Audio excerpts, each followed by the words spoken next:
rolling? Yeah, we're rolling. Yep, 307. Okay. Cell phone's off. All right, here we go. Cell phone's off. It's Khalil. Yes. Right, so make sure I get it right. Yes. Okay, all right. Well, shit, here we are now. Brother, thank you so much for giving me the time. It's kind of crazy how we bumped into each other. Yeah. Right? Like, I've seen your fights before on the UFC. It's obviously it's the highlights. Right, you're the last biggest ones where you walked on homeboy Anthony Smith, I believe his name was. Yeah. Walked over him and you about to kill him, and they stop you. It feels like each time you finish somebody, it's almost like you lucky mother. I was just about to get in your ass like Pinky from next Friday. Yeah, there is an element of that. Yeah, I think it's just a matter of like I have to catch my emotions at the very end. You know what I mean? Because it is very like instinct, like it's instinct for me. Yep. Those finishes aren't things that I train. It's just like it just comes out and I'm like, okay. So you're always like, oh yeah. My bad. Like, Hey, trust me, everything I wanted to like, bring down the thunder and yeah. but Yeah. okay, I'll let it go. So yeah, it's usually like that. Okay. Ladies and gentlemen, welcome to this episode of the MIGHTYcast. We are joined here by the next title challenger at UFC 307, Khalil Rountree. Brother, thank you so much for joining the podcast. Hell yeah. Now let's talk about the beginning, because that's when I first caught notice of you. And then I did a little research, but I don't like to do a lot of research on my guests because I want to hear their story from their mouth, right? And so I know you came up in Ultimate Fighter, and full disclosure, I thought this man was an American. I thought he was fucking Australian because he has a very soft tone to his voice, and it's like an accent weaving in through an American. He goes, nah, dog, I'm 100% American. 100%, yeah. I mean, I always get that, like, I have like kind of like a softer tone, but I never heard the accent. I think you're the first person that told me like, you have an accent. I'm like, no, man. I think it's because my dad, he's English, but he has an American accent, but he also has English tendencies in there. Got it. So when you spend a lot of time with him, it's like, man, are you American or are you I'm confused. And he goes, I get that all the time, son. Lovely. And I'm like, Englishman, right? So when I met you, and I was like, wow, it's very soft tone. And I was like, God, he's from somewhere. And I was sitting there talking to everybody. I'm like, guys, this mother ain't from here. He's not. I'm telling you now. And then come to find out you were born and raised in California? was born in LA. Okay. And then I moved to Vegas in 95. Okay. So from 5 years old all the way up till now, Vegas has been home. Okay. Now Vegas has been home. Now you coming up, did you do any sports? Because your physique looks like you need to be in the motherfucking NFL, like a running back. I wish. No, man. So in school, like growing up here, I didn't play any sports. I mean, my mom put me in, like little league baseball, just to keep me busy. I played that maybe 1 or 2 years, but nothing serious. I didn't take it too far.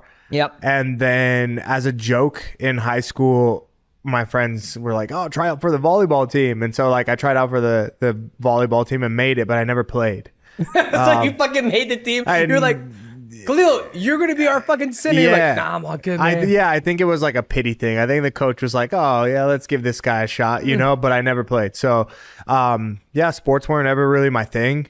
I didn't really have the courage, like I grew up in Vegas. I had 2 older brothers that were star athletes, football, basketball, everyone knew who they were.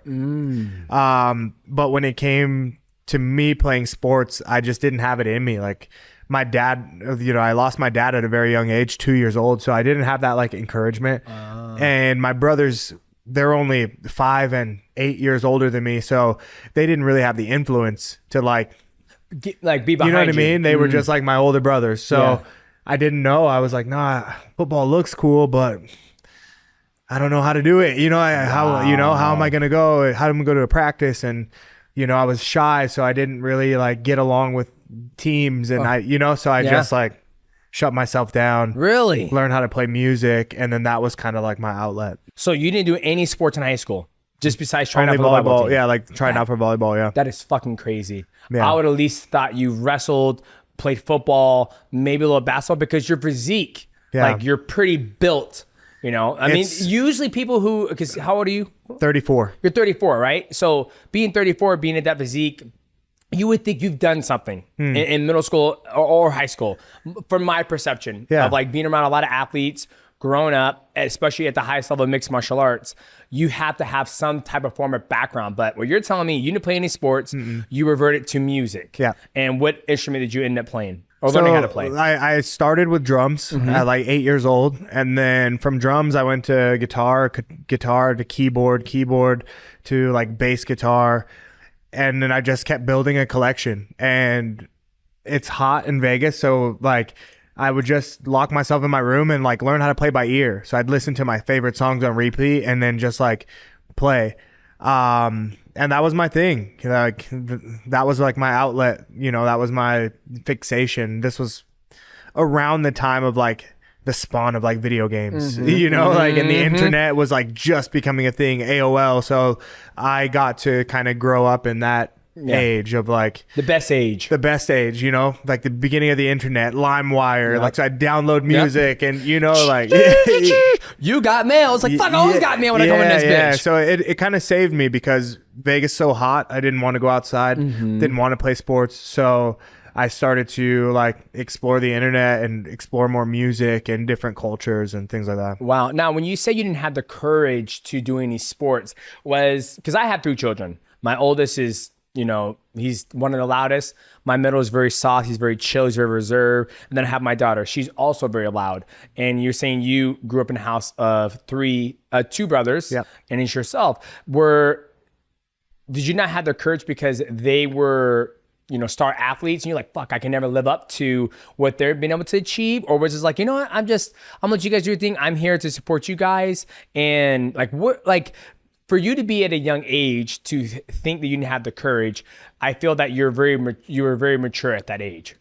Yeah, I think after finding out, so when I told you like my dad passed away when I was 2, so around like 10 or 11 was when my mom actually told me like exactly what happened, and I think so from a very early age, 10, something around there, I started to kind of already form my perception of life. My dad was murdered. Oh my God. Unwillingly, like some guys tried to rob him. So I already started kind of like forming my thoughts about the world. Wow. And there was like a little bit of fear to that. Absolutely. And then because my mom and dad were so close and I was the youngest, my mom nurtured me a bit more. Gotcha. So it was never like, go outside. She's always like, you okay? Do you need anything? Yeah, absolutely. And I've always been like a sensitive kid, sensitive guy still. Yeah. So I just my feelings got hurt easily, and that was kind of it. So I just I stayed away from things that I felt like would cause me to like react in an emotional way. Now, obviously you found out at 11, how did your other brothers take it? Like, were they like, did they become more aware of the perception of life? Because the reason why I ask is my son, he's 11, right at that age you just said, and he's been coming and talking to me and my wife like, what's the meaning of life? Like, what's our purpose in life? And I'm like, you're 11 years old. You're 11 years old, dog. I was like, I didn't start having that thought process until I was like I think I was 28. I remember I was at a UFC summit and I'm sitting there at one of the, back in the day, they would do UFC. I'm sure you've been to the UFC summit where they're like, oh, you need to save your money, pay your taxes, X, Y, and Z. Yeah. And they'll have guests come out and talk to us. And I was listening to one of the guests and I was writing notes and I was like, man, what's the purpose of life? And I just wrote down in my notebook, it said purpose with a question mark. What is it? And so my son is having that question out at 11 years old. You had that question. You started questioning it after you found out that news. How did your brothers take that? I think my father's passing and my mom remaining single after that, it really caused my brothers to grow up quickly. They ended up, although they were still in school and still playing sports, they ended up taking more of the provider role. So they were doing whatever they could to bring food and money home. Wow. You know what I mean? So they were still trying to live their teenage lives, but realized we got to make money. Yeah. Or you know what I mean? We got to do something outside of just going to school and just playing football. So they were always protective over me, but they were figuring it out too. So they didn't really have a lot of experience or advice. They didn't have kids of their own yet, things like that. So it was more just my little brother's protected. My little brother's got, new school clothes. Yep. All right. And then they go about learning what it's like to be a man on their own, you know? So yeah, it was interesting. They took it well. They always told me good things about my dad, taking care of them and stuff. Cause we have different dads. Okay. But my dad pretty much adopted them. Gotcha. When they were young. Gotcha. 5 and 8 years old. My dad came in, adopted them. You guys are my sons. Raised them for a bit, and then they had me. And then when he passed, it was just kind of like, gotcha. Well, I'm sorry to hear that. It's good, man. Like I said, it makes it more for me. Love your story even more. To hear that you never played sports in high school, you fell in love with music, and you had that perception of life, like what's the purpose of life at 11 years old. Now we can see when you fight, you're like, you had that emotional side come out in you, right? Yeah. So let's go back to the music. That's very, so do you still play to this day? There were times in the past couple of years where I really got the bug to start making music again. No, not making music, but do you still play? Like, just play. Well, when you're at the house, so you. Yeah, so I always keep a guitar in the house, just like when I get the bug and want to pick it up and play. My favorite thing to do when it comes to music is like I have different machines, like beat making machines, things like that. So I can just like upload samples, chop songs that I like, add my own drums, things like that. So that's the extent of like the music that I do now. Yeah. Can you sing? Not anymore. Not anymore? Nah, when I was younger, I could hit a few notes, but like I don't know what it is now. I can't hit a note to save my life. Gotcha. Yeah. I don't know if you're at home, you were just like, baby, can you play me like, can you play me something? You're like, hey, baby, let me take my shirt off and I'll play for you. Nah, when I was younger, I'd say like I probably started losing my singing abilities around like 21. Okay. Yeah. Do you think you get it back if you trained it? Yeah, but I don't want to train it. Why not? I don't know, man. Come on, dog. You can sing. You can sing when you're 85 years old. You'll be like, hey guys, I became a world champion, and I'm running a song for you guys. And now my passion is karaoke. No, who knows? Yeah, maybe like it could be something that I practice. Just for long-term things, like you were saying, like later on when we're older, like I see my wife's songs. Yeah. Like, wow. I also feel like it at one point in time in your life, it had to have been a passion. Yeah. Right. It was a passion that got you through whatever you're going through when you're, coming everything. up. Got me through everything. Everything, right? And obviously, as professional athletes, we have a very short window of opportunity to make as much money as possible, right? Mm-hmm. When you're 44, 45, you have all this life to live. I'm sure you and your wife are going to have kids. You start playing in them. That's one thing I envy. I wish I could play a guitar. I wish I could sing. I wish I was musically inclined because it's something I can share with the kids. Now, when I tell my daughter bedtime stories, I tell her the story of Legend of Zelda, Ocarina of Time. I'm like, all right. That's a good story. It's a great story. Right? I don't even read a book. I just tell her from scratch. And then we go to my second dad's house, and it will be the deku tree. She goes, Dad, it's a deku tree. And I'm like, yeah. Did the story right. Yes. Okay, so you didn't play sports, you went into music. Yep. Okay, now where does mixed martial arts come into play? Like what you're in school, you don't have the courage to do it, and then all of a sudden I'm gonna pick the hardest fucking sport to do, mixed martial arts. Crazy. So in high school, towards the end of high school, I mean, I had friends that knew what they were gonna do. Some went off to be firemen, some went off to college. A lot of people moved away. I was like kind of pissed off and just had a lot of aggression. I'm 18, 19 years old. Just like, I don't know what I'm going to do. Yeah. Life sucks. I live in Vegas. Nothing going on for me. I'm not going to go to college. Like there was already things that I already made up, in my mind set. And at the time, friends who I grew up with and played music with, they ended up having a successful career, like in the metal and like hardcore genre. Okay. So they got signed to a label, and the label's like, okay, guys, it's time to go on your first tour. Wow. And they asked me like, hey, you don't have to play, but do you want to come with us? Mm-hmm. You know how it is. Like, you know how to run you know how to do everything. You know how to do everything. You can help us set up. You can sell our merch while we're playing. You can travel, and the label's going to pay for everything. So I was like, well, I don't have any plans after high school. So yeah, I'll do it. That's awesome. So from, summer after graduating until I first started fighting, I was traveling. When I would come home from tours, I worked at a Jimmy John's sandwich shop making sandwiches. So it was just kind of like, I would follow these guys on their dream, and then I'd come home and just like kind of work a deli job to make a little bit of extra cash. But I got to a point where I was very, very depressed. Yeah. Suicidal, you know, like I just didn't see the meaning of life. Yeah. I didn't see, why am I alive? Like, what am I even doing? Yeah. I was smoking 2 packs of cigarettes a day. Damn. I only drank soda or alcohol. Wow. I only ate, you know, gas station food or just fast food, just bad stuff. Yeah.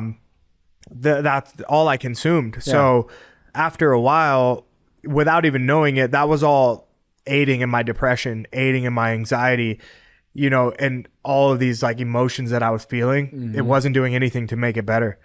So there was a point in between tours and being home. Also, we were like dead broke, my family and I. So and your brothers are gone at this time? I had one brother who was already training MMA. Oh. But when I came home from tour... Don't ruin the story. Keep on going. I'm sorry. When I came home from tour, he was like sitting in this machine and it was like rotating his shoulder. And I was like, you got fucked up. Like, what happened? Yeah. And he's like, oh, I went to this gym where they fight and da-da-da. And he started showing me MMA. And I was like, this is cool. Like, this is cool. I was like, you did this? And he's like, yeah. And there's a bunch of guys who do this. Yeah. And I was like, this is here in Vegas? He's like, yeah, it's here in Vegas. So he starts showing me different MMA fighters. And as he's recovering from his shoulder injury, I'm just sitting next to him, you know, watching this, killing time. And that's around the time where we decided, like, I decided I want to do this because I was having health scares. I thought I was going to die in my sleep, things like that. And I knew that I needed to make a change. Yeah. And then when we started watching The Ultimate Fighter, we started to see that there were guys on that show that had similar backgrounds and stories to us. You know, we were like, I can relate with this guy. You mean to tell me that all he did was he had to just fight, and now he's gonna be on this show and then could potentially fight again and then have like a future and a life? Oh, you know, so I saw the first outlet of like, maybe fighting is what's gonna get me out of Las Vegas and out of like poverty, absolutely, you know, and out of depression. And so that was kind of like my introduction. So I really didn't get into like my first like one-on-one fist fight until I stepped in the cage. Wow. Yeah. That is fascinating. Fascinating, right? Crazy. Yeah. See, this is the one thing I love about doing this podcast is that I don't feel anybody's going to sit down and hear this conversation. Yeah. Right? Like, I am fascinated. Like, I'm like, now as we're going, I'm like, this motherfucker better win. Because when you win, I'm fucking selling. Just because it's like, you know, everybody has a story. Everybody has hard times, right? But to hear like you know, being depressed, because there was a point in time in my high school when I was depressed. Like, I had no friends. I would eat in the fucking library by myself. And my best friend from second grade, it's all my friends. They weren't there for me at my hardest times, right? And I found my outlet through video game and sports. But to hear you have almost the same story where you're like, what's my purpose in life? Like, hey, I have my buddies. We go on a tour with them. You come back home. The same thing I was doing. I was going to college. I'm going to college because it was the thing to do to be successful. And I'll come home during break and then I found The Ultimate Fighter. And that's what it's like, man, I think I can do this. And so to hear, like, our stories are pretty much similar along that same path. It's like, wow. And the health scares and all that stuff, it's like, I'm just blown away because I would never have thought, I was like, yeah, man, I was a fucking D1 football player. I was hitting that eye gap, running motherfuckers down. Like, I thought that would have been your story, but it's not. So you get into mixed martial arts with your brother. Now, walk me through that. Like, the first day you go into the gym, like, your brother's recovering from shoulder surgery or injury. Yeah. So he ended up recovering. It was towards the end, so he was comfortable with training again. But we found out from watching YouTube and DVDs, we saw Vanderlei Silva. And I thought, this guy's my favorite. The axe murderer. You know, and I'm like, wow, this guy fights crazy. If I fight, I want to fight like him. And so we started looking at, you know, what MMA gyms are in Las Vegas, and we saw that he had one. So I told my brother, I'm like, if we're going to fight, I want to learn from this guy. So we went to his gym. And from the first day that I showed up, it was very early morning, signed my membership, and took the Muay Thai class in the morning. And fucking amazing. after the first time I kicked the pad, and then the coach was like, again, and boom, and I was like, I like this, and I start like, I just start ripping, no technique, but I'm just like, you're literally giving me the opportunity to like throw a punch and a kick full force. Like I've never done that in my life. So I started to feel this like sense of healing, of like this aggression that I'd never let out on anybody. That was so shy, non-confrontational. But now I have this opportunity to like, I'm going to release my rage on every bag, every pad. But I couldn't breathe, dude, from the cigarettes. Oh shit! So this time you're still smoking 2 packs. First day, I might have probably ripped one right before we went into like, went to the gym. Yeah, but I couldn't breathe, and after the first day, I realized like if I want to come back, if I want to do this again, I can't. Yeah, like I just can't breathe. Yeah, and so that was the day that I just like went cold turkey, and we came back the next day and took the next class, like a jiu-jitsu class. And at the time I didn't like jiu-jitsu. I was a big guy, 300 pounds. Yeah. And I'm like, I can't move around. I'm not used to wrestling and grappling with people. And it frustrated me. And I wasn't flexible. It wasn't meant for me. I was like, I'm going to come back and keep punching and kicking. Yeah. Well, it's your first time actually doing a physical activity, right? From your whole entire life. So your joints, your muscles, your tendons are already kind of set in its ways, right? Like, so that's very understandable. It really upset me that guys that were smaller than me that were good at jiu-jitsu could choke me, and I'm like, by size I should be able to ruin you. Like, so my mentality early was like, stand up and I will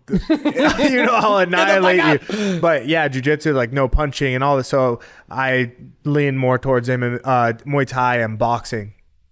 So I just kept showing up, man, and I had some encouragement for the first time in my life too. One of the coaches, he's like, hey, I see you've been coming consistently for a week, like keep coming.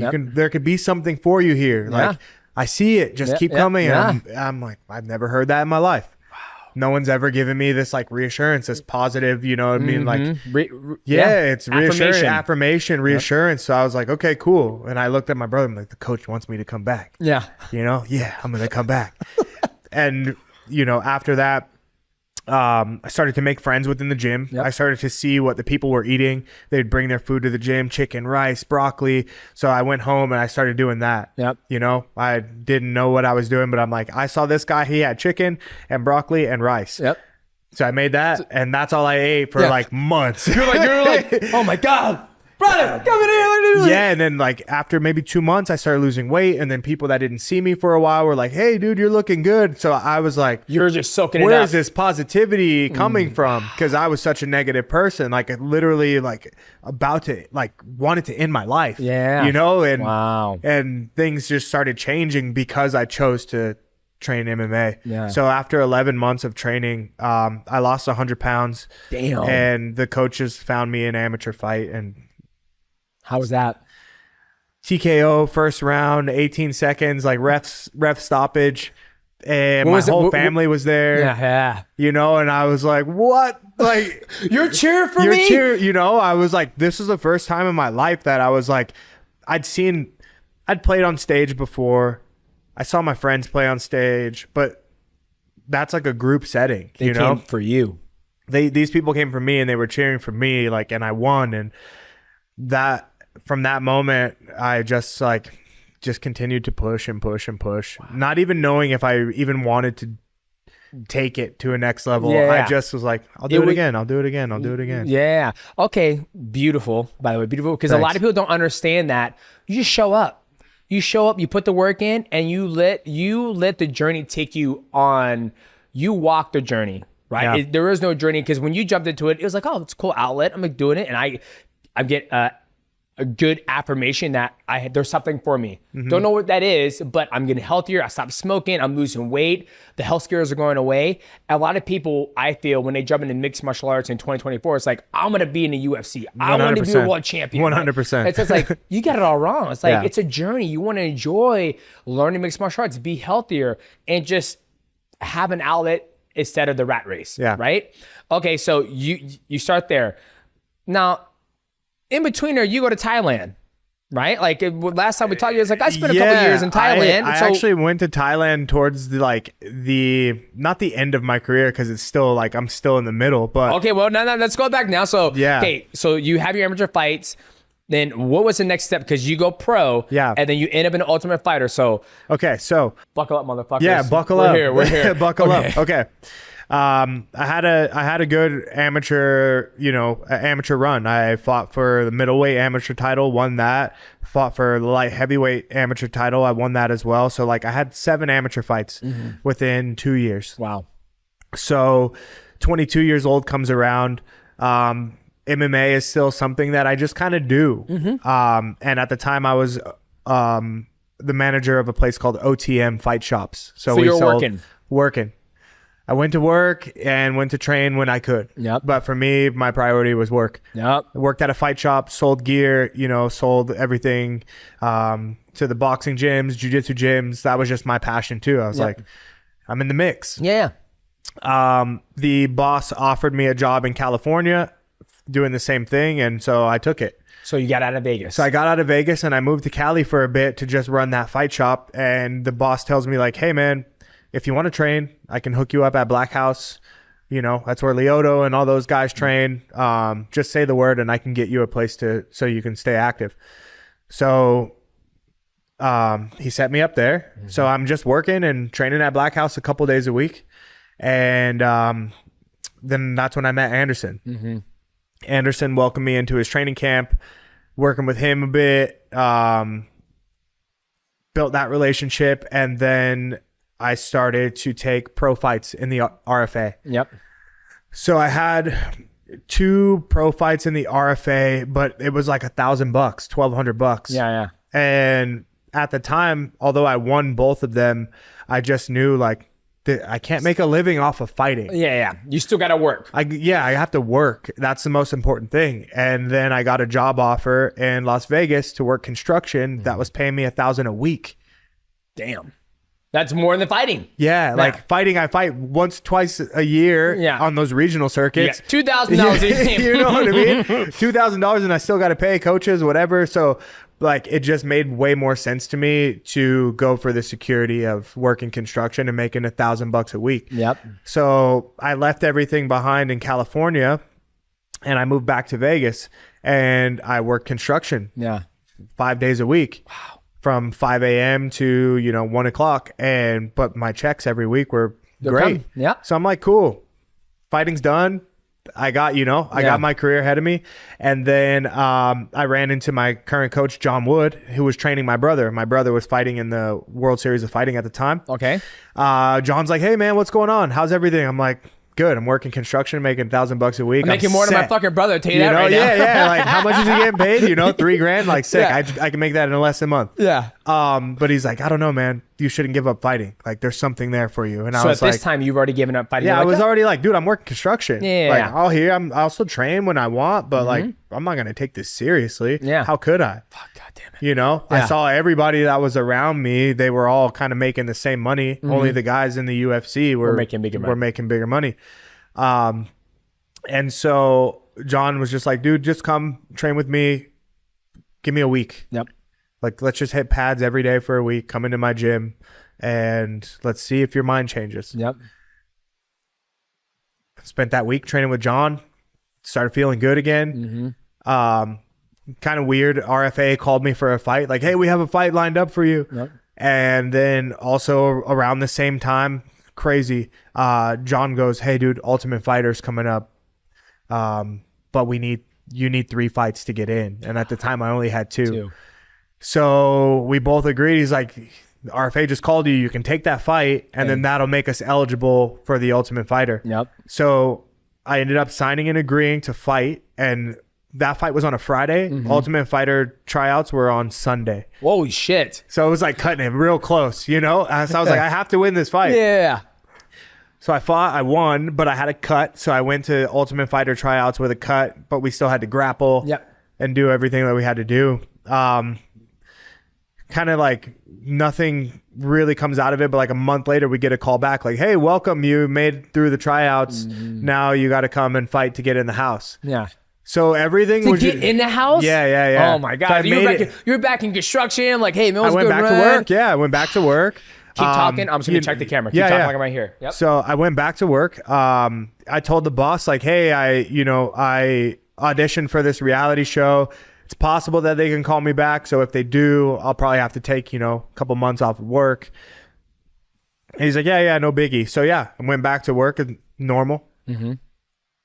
And then I got the call. They're like, okay, on this date, show up. You made it through the auditions. Now we just need you to fight. And if you win that fight, then you get into the house and you'll be gone for 7 weeks. Yep.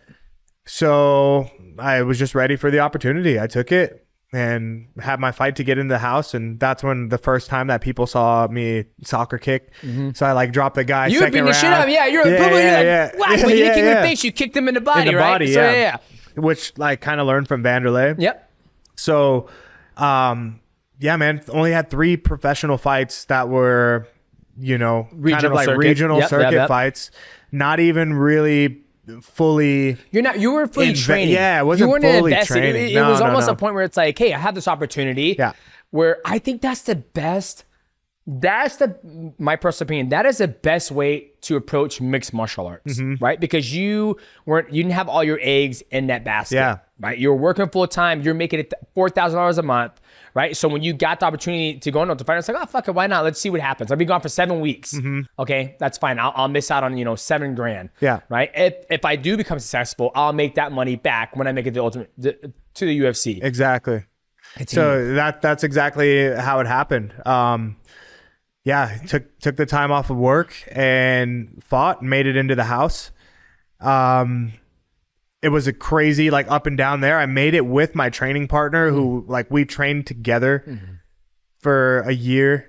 And we both made it onto the house. We both won our fights. And then we were both on opposite teams. Oh, Lord. So my first fight in the house was against him, my friend. Oh, my God. Yeah. They probably set that shit. I think they did. They're like, here's Khalil and here's his buddy. Yeah. We're going to fight. We need the TV ratings up, guys. Come on, to make it happen. But even to this day, like we're still training partners. That's like awesome. We're still like this, but we had to fight each other. Yeah.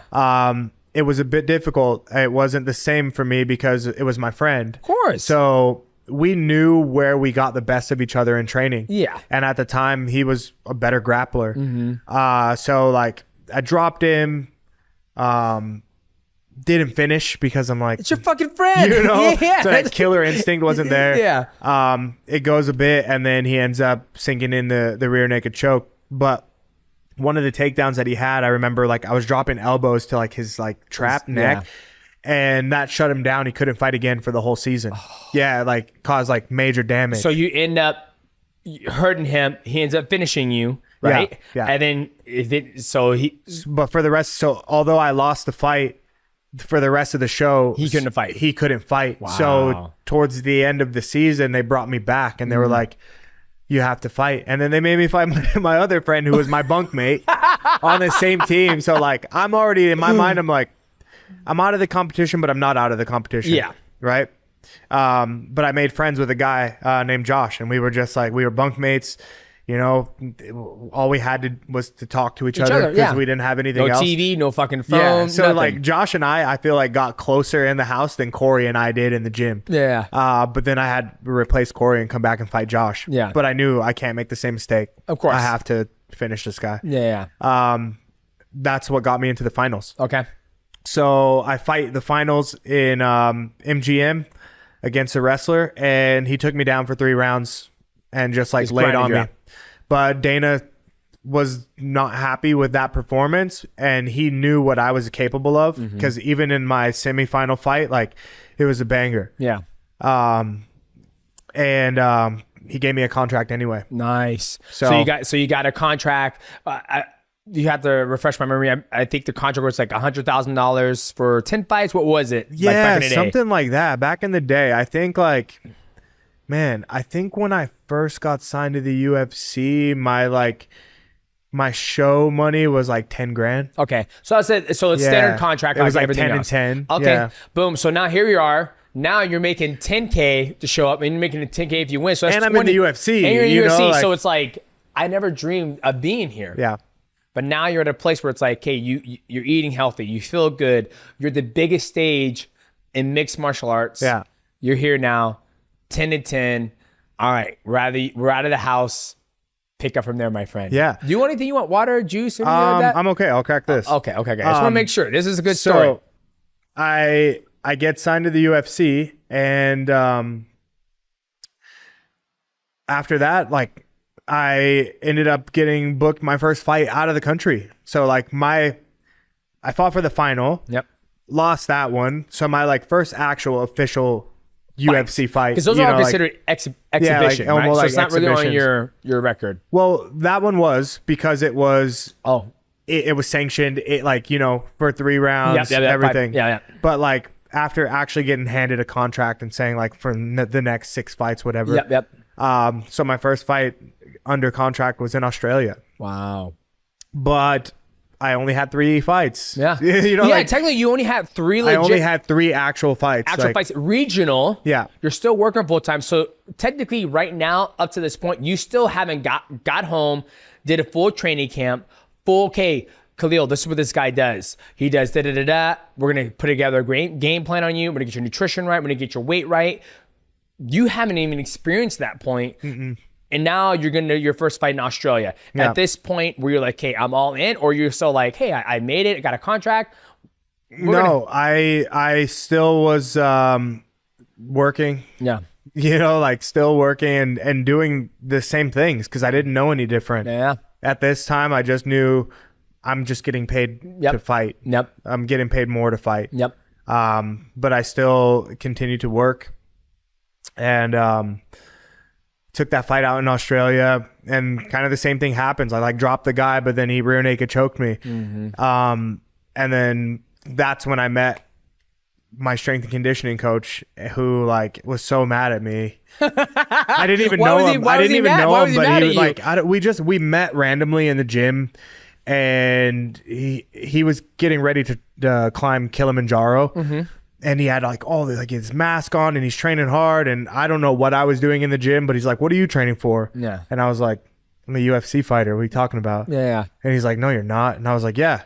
He's like, "You're not a professional athlete. Ooh. Like you can't even touch your toes. Like you can't even squat. Like, you know." So the beginning, like, what is? Man goes through his life. He's very peaceful. Here's Khalil, very peaceful. Yeah. I'm living my best life. People are starting to love me. And this guy's like, "You ain't an athlete. You can't touch your." You're like, exactly. Who the fuck? So it was kind of it was a similar thing where he's like, "Start training with me." Yeah. And I was like, okay.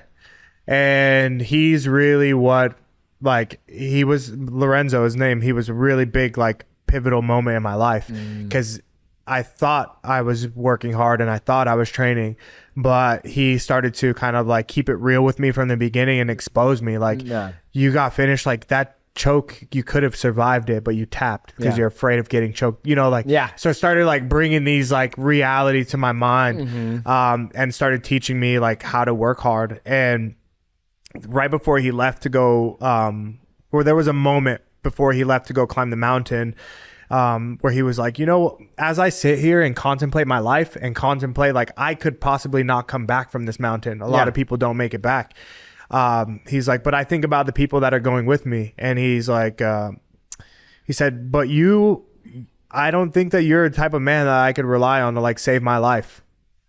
Like based off of how you show up and like your efforts, he's like, at this time, you've already been training with him. Yeah, like a few months in, you know, but we're like building a relationship. But like he's always kept it real with me. So he hit me with like a hard truth. He's like, I don't see you as the type of man that I can like trust to save my life in like real life situations. Yeah, and that stung. Yeah, and so from that moment on, I started to try to like prove to him like, no, I'm never gonna let you down. Yeah, and we got another call to fight Paul Craig in Scotland, and my mindset already was like, I just have to prove to Lorenzo that I'm not going to give up. I'm not going to give up. Yeah. So whatever he's going to tell me to do in this training camp and whatever we have to do to train and prepare, I'm not going to give up. Yep.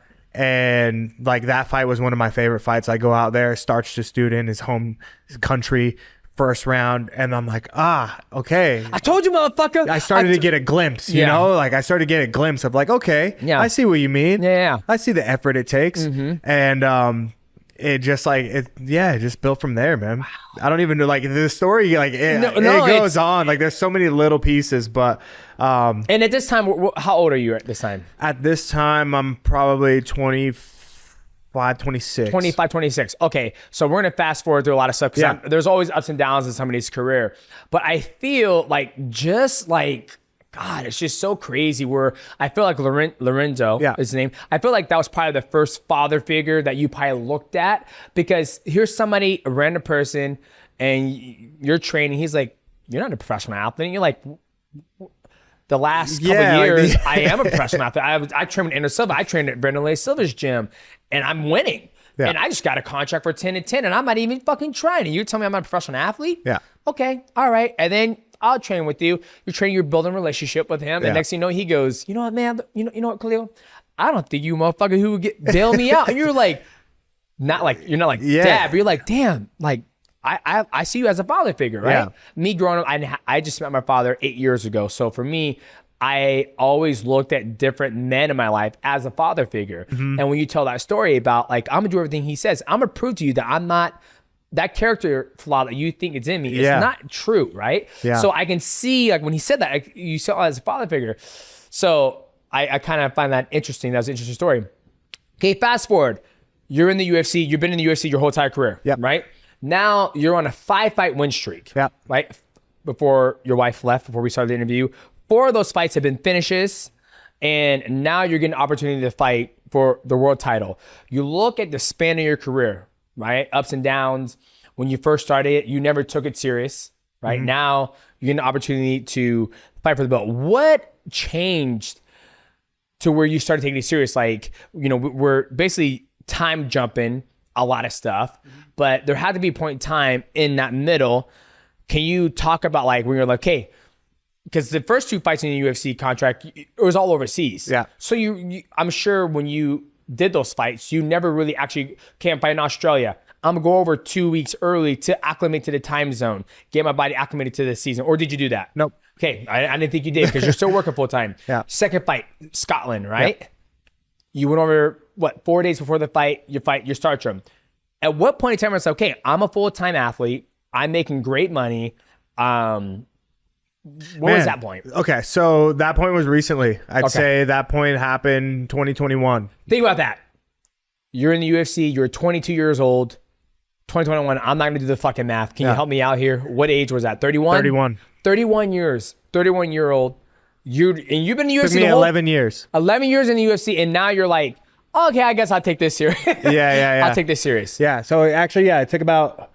So 11 years total. In 2021, I'd been training for 11 years. Yep. I was probably 6 or 7 years deep into the UFC. But it took that long for me to really make that adjustment. So there was a moment in my career, still signed to the UFC, where I decided that other things were important to me. Yeah. I wanted to like pursue a relationship, and I started traveling the world and living in random places in Paris and Belgium and Brazil. And I'm just like, that's where you got that goddamn accent, bro. Living in all these damn places. Yeah, so I was just like, you know, like in the pursuit of other things. And I find myself just kind of traveling everywhere in the world. And I lost a really big fight to Johnny Walker that I knew I could win. Yeah. But I was just not in the place emotionally, mentally at all. I didn't even want to be there. You know, like fight week, I didn't even want to be there. The night we went out to fight, like I just didn't want to be there. I told my coaches everything. So it was already like bad going into that fight. I go in there, suffer the first knockout of my career. I get knocked out, and that was like a big moment of reflection for me. And I was like, okay, aside from the emotional stuff, like what technical errors did I make? Yeah. So I started looking over film, and I see that like, okay, he clinched me and he knocked me out with an elbow. Yep. I'd never learned elbow defense. I'd never even learned how to throw proper elbows, but I've always loved Muay Thai, and I know that was something. So I made the decision, like, I'm going to go to Thailand then. I got nothing else going on. Yep. I'm going to learn from this, and I'm going to go to Thailand and learn Muay Thai the right way. And when I got to Thailand, it was nothing like I ever experienced. I went to a gym in Bangkok, so it was like away from a lot of the tourists. Yep. And there was one guy there, Savas Michael he fights in one. Okay. he was the only like English speaking guy, or one of the only ones, and he told me, if you want to survive here, you got to learn the language. This is where you eat, this is how you get around. So I loved it. I was just like, oh, a new experience. It was a new experience for me. Like the Thai culture and people were so amazing, and I'd never really felt so welcomed in a country, like, because I've been so many. Yeah. And so I'm like, I can get around this. And that's when I decided, okay, I'm going to stay longer than a month. I'm just going to stay here for as long as I can. And how long did you end up staying for? Like almost 3 years. Holy shit. Yeah. How many? Almost 3. 3 years. Yeah. So I got there Holy shit. towards the end of 2018. Okay. And then I was there all of 2019. Yep. And then all of 2020 during COVID. Wow. So and that's when everything shut down. Everything shut down. Okay. The world shut down. Yeah. But UFC fights were still happening. Going on, but it was over inside. It was over in Abu Dhabi. Yep. But at that time, they were very selective of the athletes they were going to put on, because it wasn't like they were having them on every single week. Exactly. So that was almost like perfect for you. It's like, hey, everything's shut down. I'm in Thailand. I can really hone in on just learning Muay Thai. I only wanted to do Muay Thai, and I even I remember asking the UFC, like, can I fight Muay Thai, please? They're like, no. It's just like contractually no. And I was like, I won't even use my name. Yeah. Like my Thai trainer has a name for me. Zhan. Like my Thai trainer already calls me something different. Yeah. No one will know about this. It's like, and they were like, no. And that's where there was a moment in my career where I announced, like, hey guys, after my next fight, I'm done. I'm retiring. I'd made up my mind that I was going to live the rest of my life in Thailand. Wow. I was going to train Muay Thai. I was going to take Muay Thai fights and maybe like open a coffee shop and just live my life happy. Because when I got there, I'm like, this is all I want in my life. Yeah. You want peaceful life? You're not worried about this and all that? Simple life. And I can enjoy fighting, especially because like Muay Thai and like the culture was so nice. Like everybody was cool. Warming up in the same locker room. No malicious intent. It was just like skill for skill. You got the skill. Okay, we're going to put that together. So I was completely intrigued by it. I fell in love with it.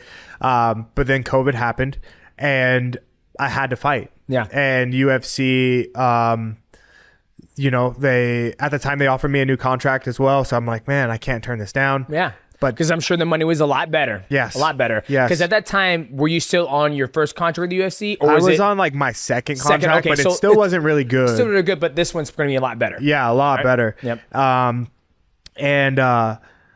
But when I spoke to the Thai immigration, they said, well, if you leave, we don't know when you can come back. Gotcha. Because of COVID. Everything's shut down. If you leave, you leave. Come back whenever. Well, we can't help you.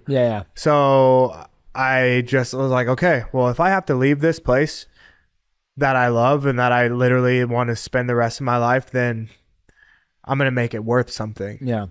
And so I called Lorenzo and I called John and everyone. I'm like, guys, I'm coming back home. Okay, so I'm gonna stop right there. Okay. So at this time, when you went over to Thailand, this whole journey so far, you've never had like a legit, not I don't want to say legit, you never had like, for me, it was Matt Hume. He was my one who goes, okay, Demetrious, this is what you did wrong. Let's work on this area. Okay, you did very good at this fight. Let's work on this area. Let's get your jiu-jitsu strong. Hey, you know what?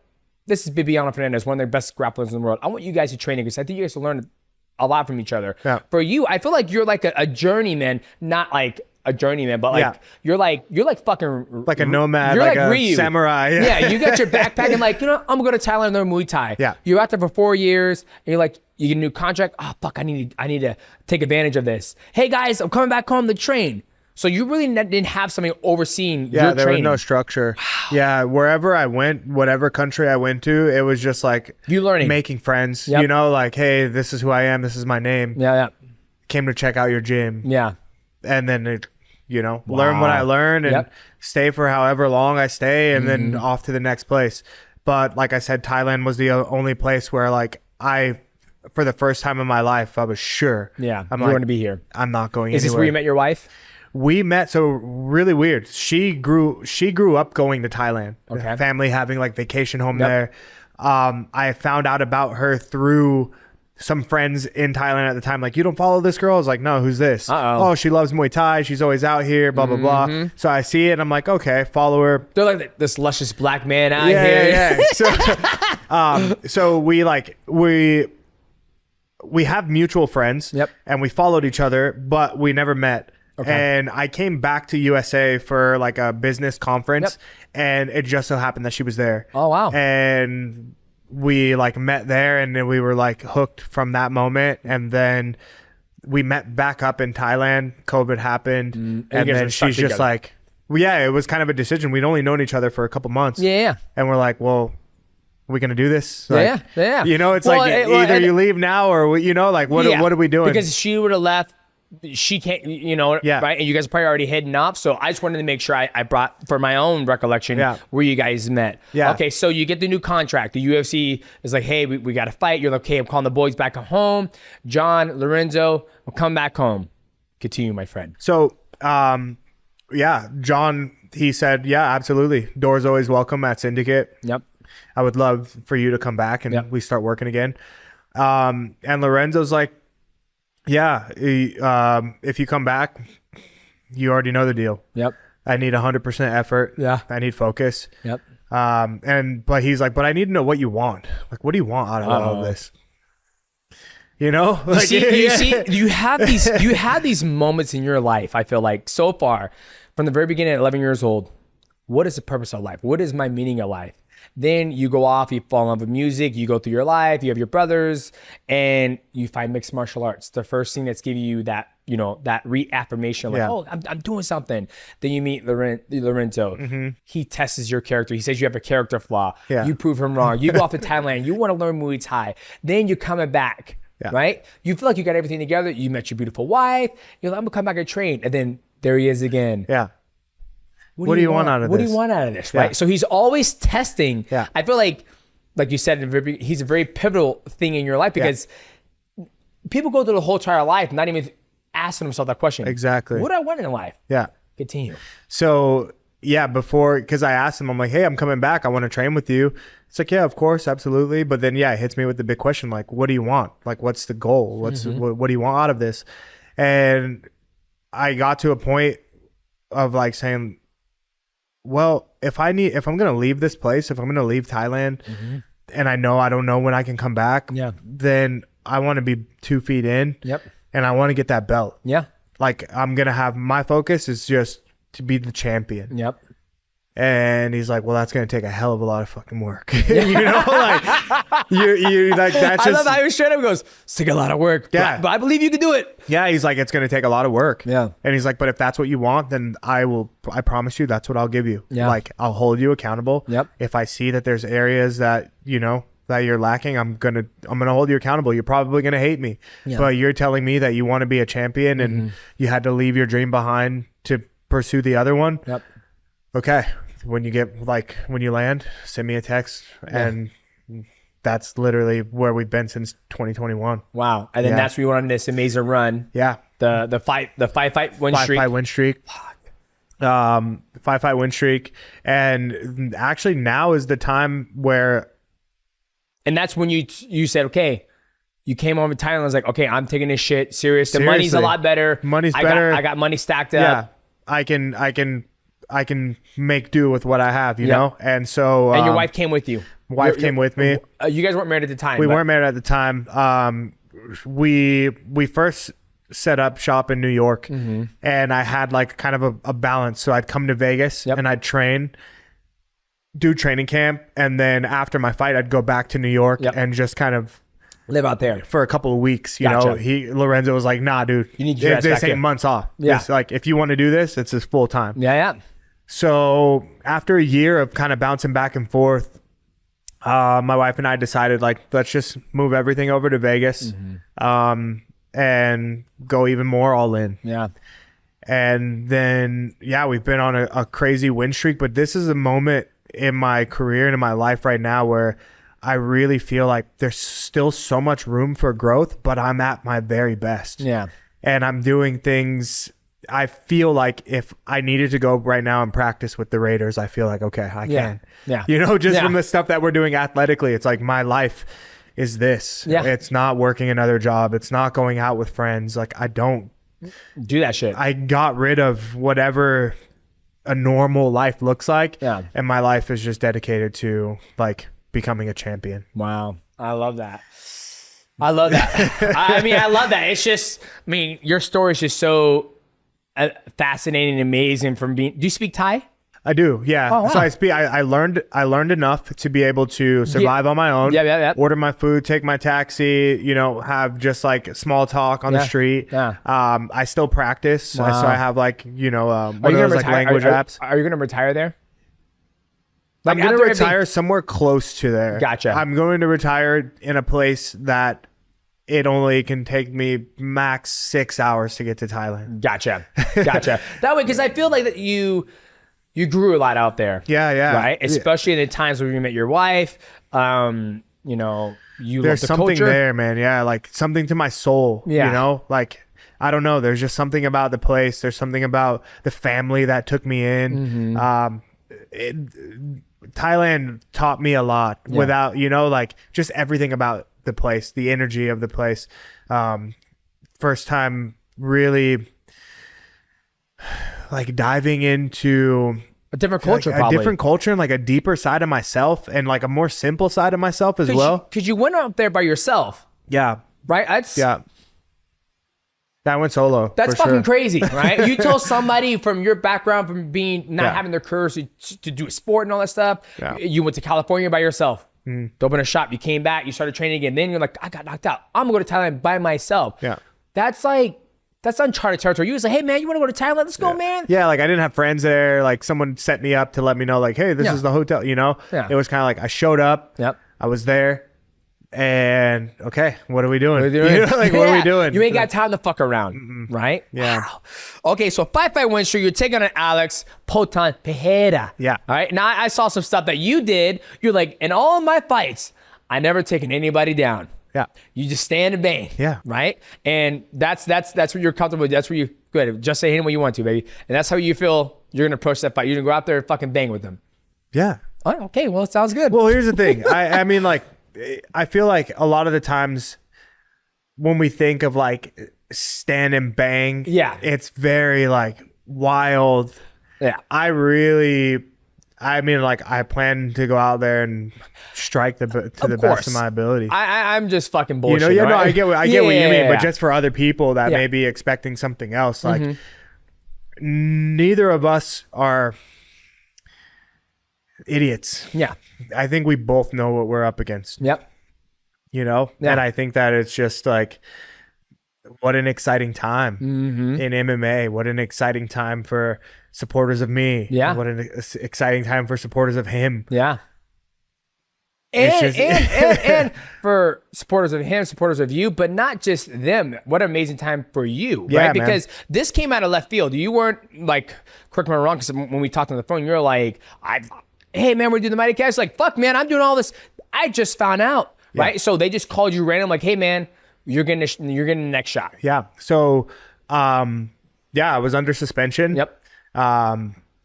For I self-reported like taking a banned substance that was given to me.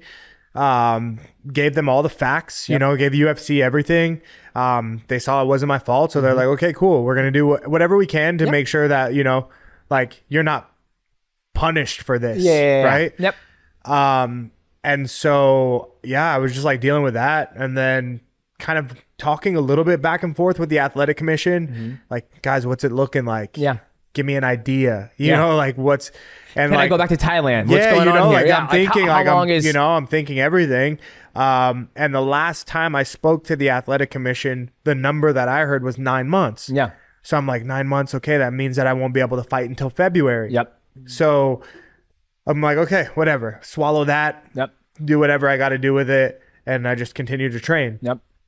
And then, on a random Wednesday, I just get a phone call from UFC and like, hey, how's your day going? And I'm like, terrible. Cause I was like, no, I actually was having like probably the worst day. Yeah.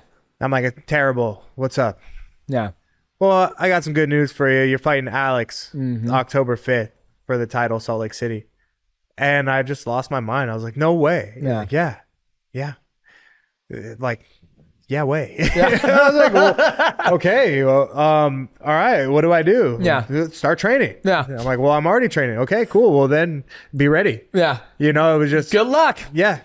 Wow. And then, I like immediately like told my wife, like, this has just happened. What This did phone she say? call. What did She she- just started crying. Boom. Oh, Yeah, and everybody else in the room just kind of breaks down. Yeah. And I was still like in shock. yeah, Not even thinking it's real. yeah. Later on, like an hour later, I get another call from one of the matchmakers, and he's just like, "Hey, dude, just wanted to say congratulations. Mm-hmm.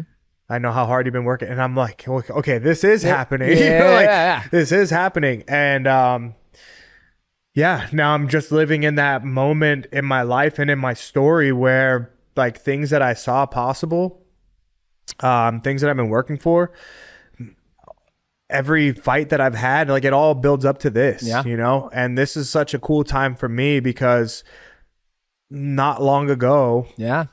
Not long ago at I all. was not this person. And not long ago, like none of this was really like possible, I guess, you know? or on your radar. Yeah, Right, was 'cause it? you're in Thailand. You're like, hey, can I fight? Can I? This is Yeah. my last fight in MMA. Then I'm gonna do Thai. Right? Yeah, I'm gonna yeah. do Muay Thai, and then eventually you get that call. You didn't get the call, but you get a new contract. I was like, okay, it's more money. Mm-hmm. So maybe if I can win a couple fights, I come back out here to Thailand Yeah. and just live my life. And then you have Lorenzo, who was like, what do you want from this? You're like, you know what? I want to be a world champion. Yeah. You come back, you go on this amazing fight win streak, and before we started the podcast, I said it is crazy in today's market of mixed martial arts. People like you, like Merab, and the reason I throw Merab is because he was on a 10-fight win streak to get his title shot against Sean O'Malley. Yeah. You were on a 5-fight win streak to get your title shot. So many people get title shots off less, right? Yeah. They have a bigger name. There's a story there. But I think a lot of people forget about merit, right? Like you have to put the fucking work in order to get your title shot. Yeah. Where, you know, I hate to say it, you know, Stephen Miocic, he's getting a title shot against John Jones and he hasn't fought in 4 years. There's way more people in the division who've been put way more rubber to the pavement. Yeah. You know? Yeah. And I think for you to get this opportunity in your mixed martial arts career is amazing because you're on a 5-fight win streak, 4 finishes, right? Like, well deserved. Well deserved. Thanks. Yeah, I feel the same way. I think that definitely helps, having 5-fight win streak, 4 finishes. But also when you go and look at the rest of my fights that weren't included in the streak, just my wins, they're all very exciting. Yeah. Right. And so when we talk about like styles, as well, Styles like make fights. stylistically, Yeah. man, this is a great fight. Yeah, absolutely. You know? And I think that like, yeah, I understand that there are people that are upset, and it's okay. I mean, yeah. It's okay. I think for the people who are fans of fighting and fans of us, it's gonna be good. You know what I mean? yeah. And like, yeah. So I'm honestly like extremely grateful. Like that's the biggest thing that I feel in all this. Like I'm grateful.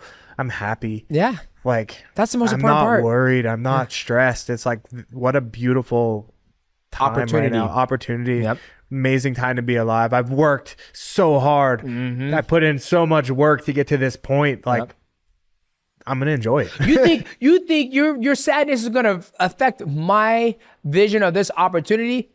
Yeah, I think you have the right mindset to go in this fight against Alex. I'm super excited to watch it just because, you know, I've seen parts of your career, right? And to sit here and hear your story about how you in high school you didn't do any fucking sports. Yeah, none. Or middle school, right? And then you almost had to learn by going, and you never really had that master figure over you, like, hey, Khalil, we're gonna work on this. You got Lorenzo, right? But Lorenzo's more strength and conditioning. Yeah. He's probably never fought a day in his life, but he has that mental and athletic.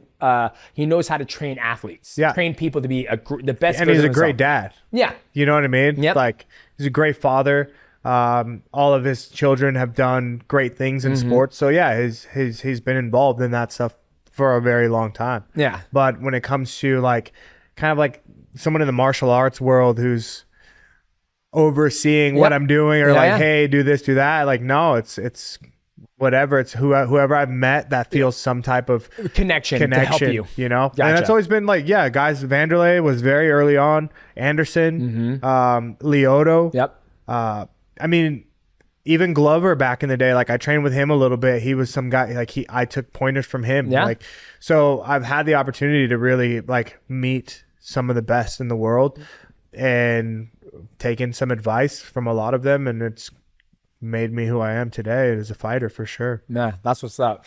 Well, Khalil, this is your opportunity to tell the people where they can follow you on Instagram, social media. I mean, I don't know how long we're going for. What time is it? Let me see what time it is. I got so many more questions to ask you.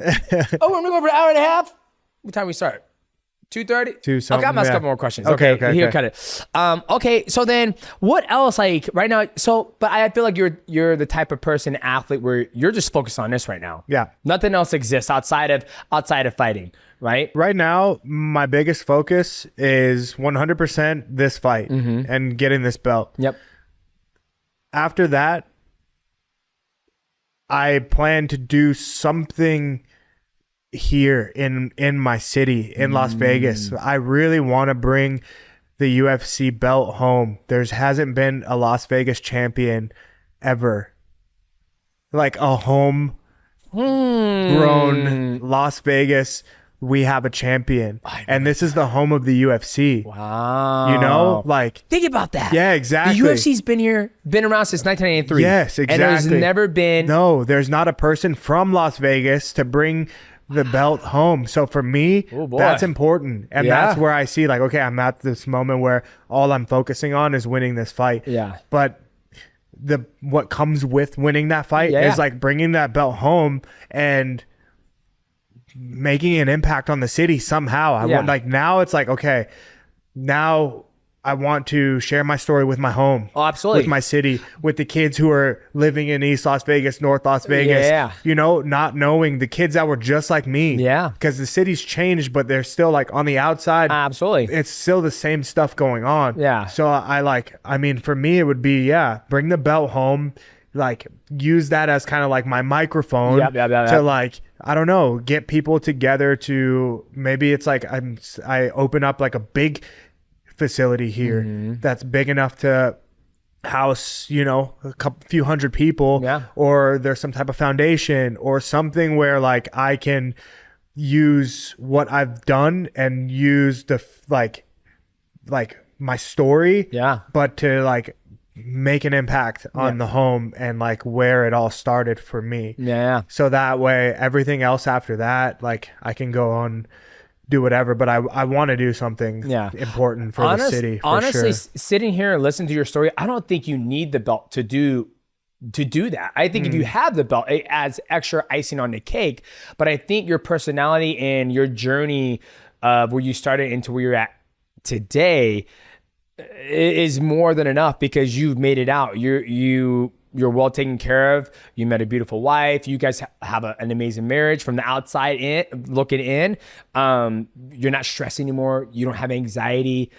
You're very well spoken. You can have a conversation. You moved to Thailand by yourself and learn Thai. Like, you guys be like, guys, I used to be just like you guys, and look where I'm at now, right? Like, you can do anything you want and put your mind to, as long as you keep a open mindset to do that. Like, so I think that's beautiful. And I just think you don't need the belt to do that. Gotcha. I think, me personally, right? A lot of people, you know, I remember when Conor McGregor fought Jose Aldo, and he goes, "What, you know, Jose Aldo's been a champion for 6-7 years. What door has he opened? He hasn't opened any doors. When I win a belt, I'm gonna open all these doors." Well, that's not necessarily true, right? I think Aldo has opened up a lot of doors in Brazil, right? And I still think, even though he's not the champion, he's still opening doors, right? He's still inspiring the younger generation in Brazil. So I think for you, don't sell yourself short. I think, obviously, you know, if you get the belt, you know, a lot of people are like, I'm not going to do this until I do this. You know what I mean? Where I'm saying, obviously, the belt is nice to have. It's an extra icing on the cake. But I think your story already, you can do that if you wanted to.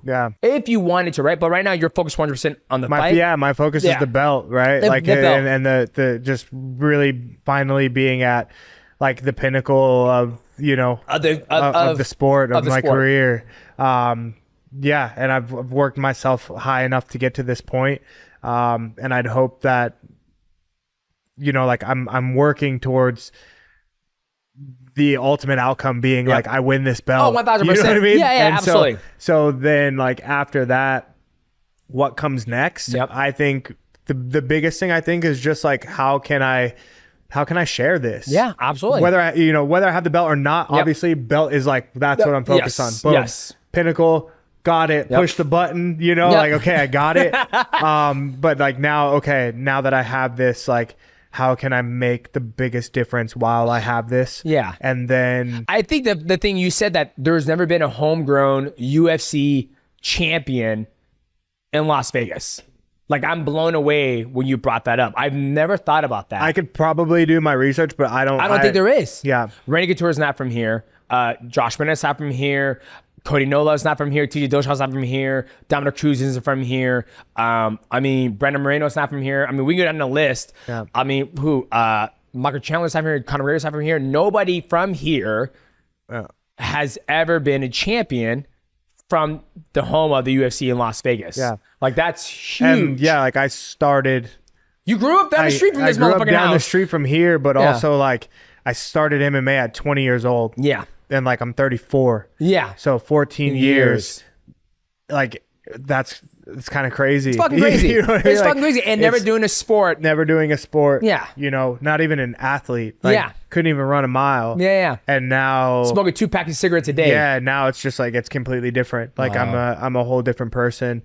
And I want that to really like change and help people. Absolutely, man. Because like if I could do it, anybody can do it. Absolutely. Like, if I could do it at 20, yeah. Like imagine the kid who's 13. Yep. You know, he can be a champion by the time he's 20. You know, if he wants to be. If they want to, and as long as they stay healthy, their path is set on that. They have the great role models in their life to help them guide them to that way. Absolutely. Yeah, dude. Khalil, I mean, this is your opportunity to let people know where they can find you, social media, YouTube, whatever you got, baby. Yeah. So at the moment, I only operate Instagram, but it's been cool. I've been meeting some people, so hopefully I'll have a YouTube channel pretty soon. Yep. Got some merch dropping in collaboration with Santo Studio. Okay. So that's going to be nice. That's coming out. But yeah, anything, just follow me on IG, shoot me messages there. And what's your IG? Khalil Rountree. Okay. Just exactly. Hey, you know, my first last name. Some people got some weird fucking names. You got a sick one. Yours is just Mighty. I think that's so sick. I don't really have a nickname. So yeah, we just run. I thought it was the Warhorse. I thought it was back when I first started as an amateur. It was like a name that my brother gave me, and we kind of ran with it. But when I became professional, I was like, I don't know if I really want to be stuck to a name or not. Yeah, I don't want to be stuck to a name. Do your brother still train? He does. Actually, he was inspired by me getting this fight, and so he hopped in sparring the other day and did really well. Good. So you guys still train together every once in a while? Sometimes. Well, my brother's actually how big is he? 125. You guys are the same exact size. Are you serious? Yeah, he's 5 years older than me, but you guys are the same exact size. Yeah. Somebody got fed really well growing up. Really well. That is crazy. So your older brother is smaller than you, and they're growing up in high school. You're probably bigger than him, right? Yeah, when I hit my growth spurt. Yeah. Wow. Yeah. And you're like, this little motherfucker out there killing it, and you're just like, I'm all fucking big, and I'm not gonna do anything. I'm just gonna. Yeah. That's crazy. He's like that big friendly giant. It was like how I felt in my household. Yeah. Wow. Yeah. That is amazing. Well, ladies and gentlemen, thank you so much, Khalil, coming on the MIGHTYcast. Make sure you go give this man a follow on his Instagram. Support this man. Beautiful story. And make sure you tune into his fight at UFC 307 in Utah as he takes on Alex Pereira at UFC 307. Oh, yeah. Pereira, whatever it is. I appreciate you, man, coming on here. Thank you. Hell yeah. What is going on, guys? Welcome back to another episode of the Mighty Recap. And we just had Khalil Rountree on the MIGHTYcast. And man, what an amazing story. I think the biggest thing sitting here talking to Khalil is just his story. For him to be, Vegas, born, raised right down the street from my dad's house, and he went to high school here, middle school, and to hear how he had no encouragement to do any sport, not even basketball, football, baseball, track, whatever. He was, a very, very shy kid. Obviously, the passing of his father at a very, very young age kind of shaped, his teenager years, and him falling in love with music. I obviously thought he did some type of sport, the way his body physique is now. But when we got off the podcast, we talked a little bit off camera. with him and his amazing wife, Mia. And she showed me a picture of him. And I was like, what in the world? And to see his body transformation from stopping smoking 2 packs of cigarette a day to stop drinking soda, and just to change his lifestyle of going cold turkey, eating chicken, broccoli, rice, and just putting that time in of training. And to hear he got that sense of affirmation from people that he was around by doing mixed martial arts was amazing, because a lot of people who do mixed martial arts today, they're always looking for an end game. They're always looking at the end game. Like, oh, I want to train MMA so I can be a UFC fighter. Or I want to train MMA so I can be one championship fighter. Instead of having the mindset like, hey, you know what? I'm looking for an outlet. I work 9 to 5 every single day. I'd rather have something to do, an extracurricular activity, whether it might be, intramural football, club soccer, club baseball, going to the gym and lifting weights. And that was kind of the same story I had.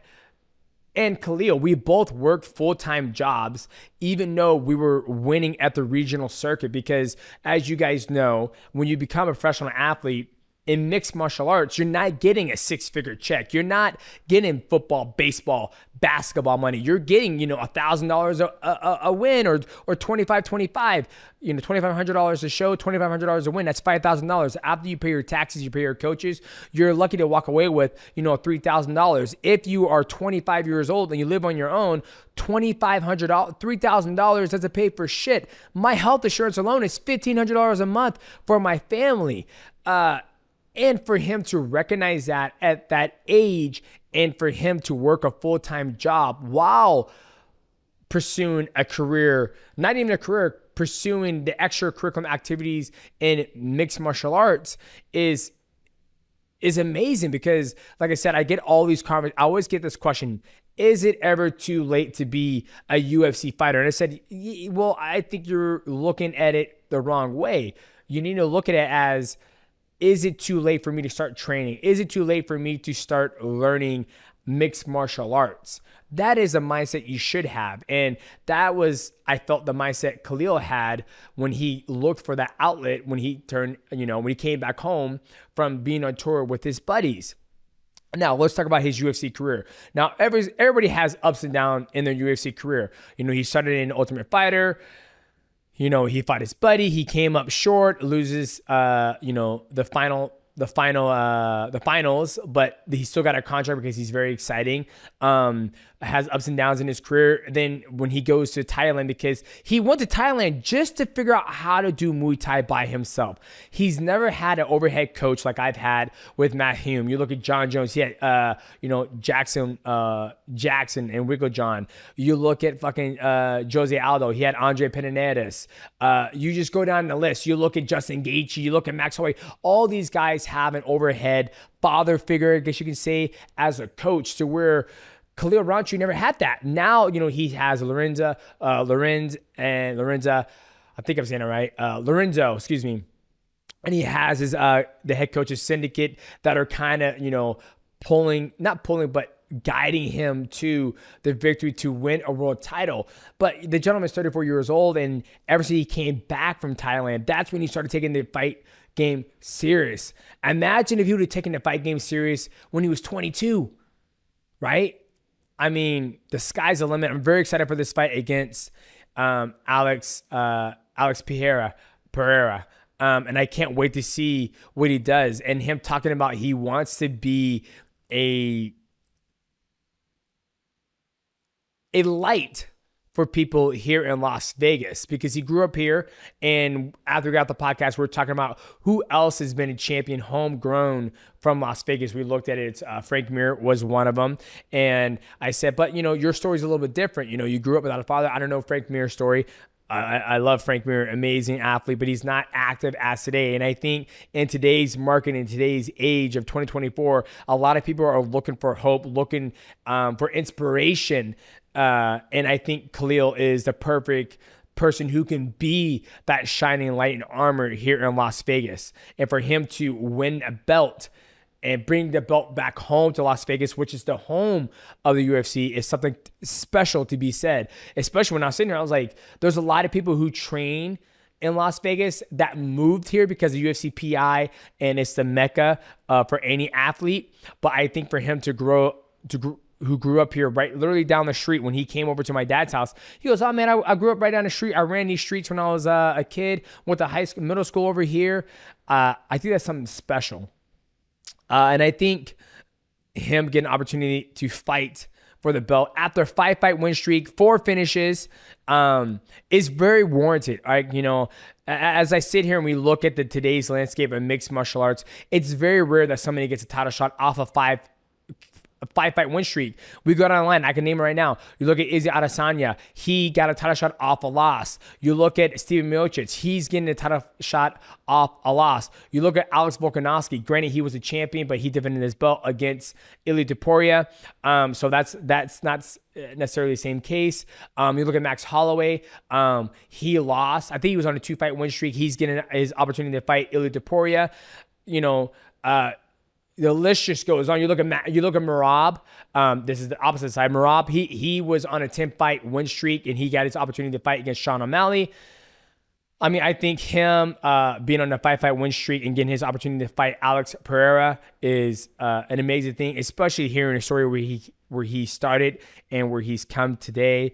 And I cannot wait to see how he does this Saturday at UFC 307. So, ladies and gentlemen, if you enjoyed this episode of the MIGHTYcast, please do yourself a favor. Hit the bell, subscribe to the channel, leave a comment down below, and let me know what you guys thought of this episode. Because like I said before, one, I didn't think he was American. I thought he had an accent because he has a very soft-spoken. He's very kind, very passive, as I am myself. And for him to not do a sport, I could have fucking swore that man played football growing up or basketball or something, because he's super athletic. You watch his fights, he's very exciting. He's got a lot of knockout power. But man, what an amazing character. What an amazing soul. And I hope you guys enjoyed this episode, and I hope you follow him and his journey. Support him on his Instagram. Hopefully he get a YouTube channel going soon. And hopefully he can bring some of that love of his passion of music back into his life, because I think a lot of people would enjoy that side of him. Because for me, I was always focused on fighting. And then until I opened up the doors to my life for the YouTube channel and streaming on Twitch, I felt like I gained a lot more followers and fans that way, because I'm just like you guys, right? I was that guy who worked 9 to 5, working in construction, just like Khalil did. And I was fighting for fun, and then I make my money and I go back to work. And that was my outlet, was fighting. I was caught up in a rat race, and I was able to make enough money that I didn't have to do the rat race anymore. And so I think that story and sharing it with you guys, kind of, we can relate to each other in some way or whatnot. So once again, thank you guys so much for enjoying this podcast and the Mighty Recap. Obviously, my co-host Michael Wansover isn't here right now. He's in Arizona at the time of filming this, and he's doing some stuff in Arizona. But your boy is here, and I filmed it for you guys. So we'll see you beautiful people at the next episode of the... Well, ladies and gentlemen, welcome back to another episode of the MIGHTYcast. And today we have a very special guest. My kids are a big fan. I'm a big fan of him as well, because he comes from, you know, a little bit of my background, and he started in gaming. Please help me welcome in KSI. Whoop, KSI. whoop, whoop, whoop. I mean, the pleasure is all mine, man. I mean, I've seen you for several years, obviously in the UFC, and then you went to the one championship. But bro, like, you are a phenomenal fighter, one of the best, goated, and yeah, this is huge for me as well, man. Don't get it twisted. No, the pleasure's all mine, man. Like I said, I've been following your career for a very, very long time. Not before you jumped into the boxing space, but your content creation, right? And I think a lot of people, and my kids, you know, they're like, man, who you know, I said, kids, guess what I'm having on the show today? And he goes, who? And I said, KSI. They go, oh, dope, oh, man. Oh, that's fucking awesome, Dad. And I was like, if there's one question you want me to ask him, what would it be? I'll save that to the end of the show, because I don't want you to get mad at me. So okay. Let's rock it. I want to start off at the very beginning, right? Like, you started off with creating content on YouTube, right?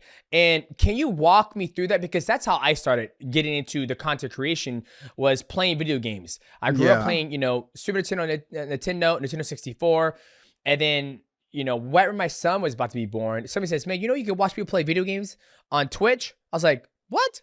He goes, you can watch him play any game in the world. Yeah, bro. And then my favorite game was Mega Man X. How did you get introduced into, did you start on Twitch? Was it YouTube? Tell me how you began your journey in the content creation. Well, it all started with YouTube. I made content on YouTube. I remember I used to make FIFA videos, or soccer, etc.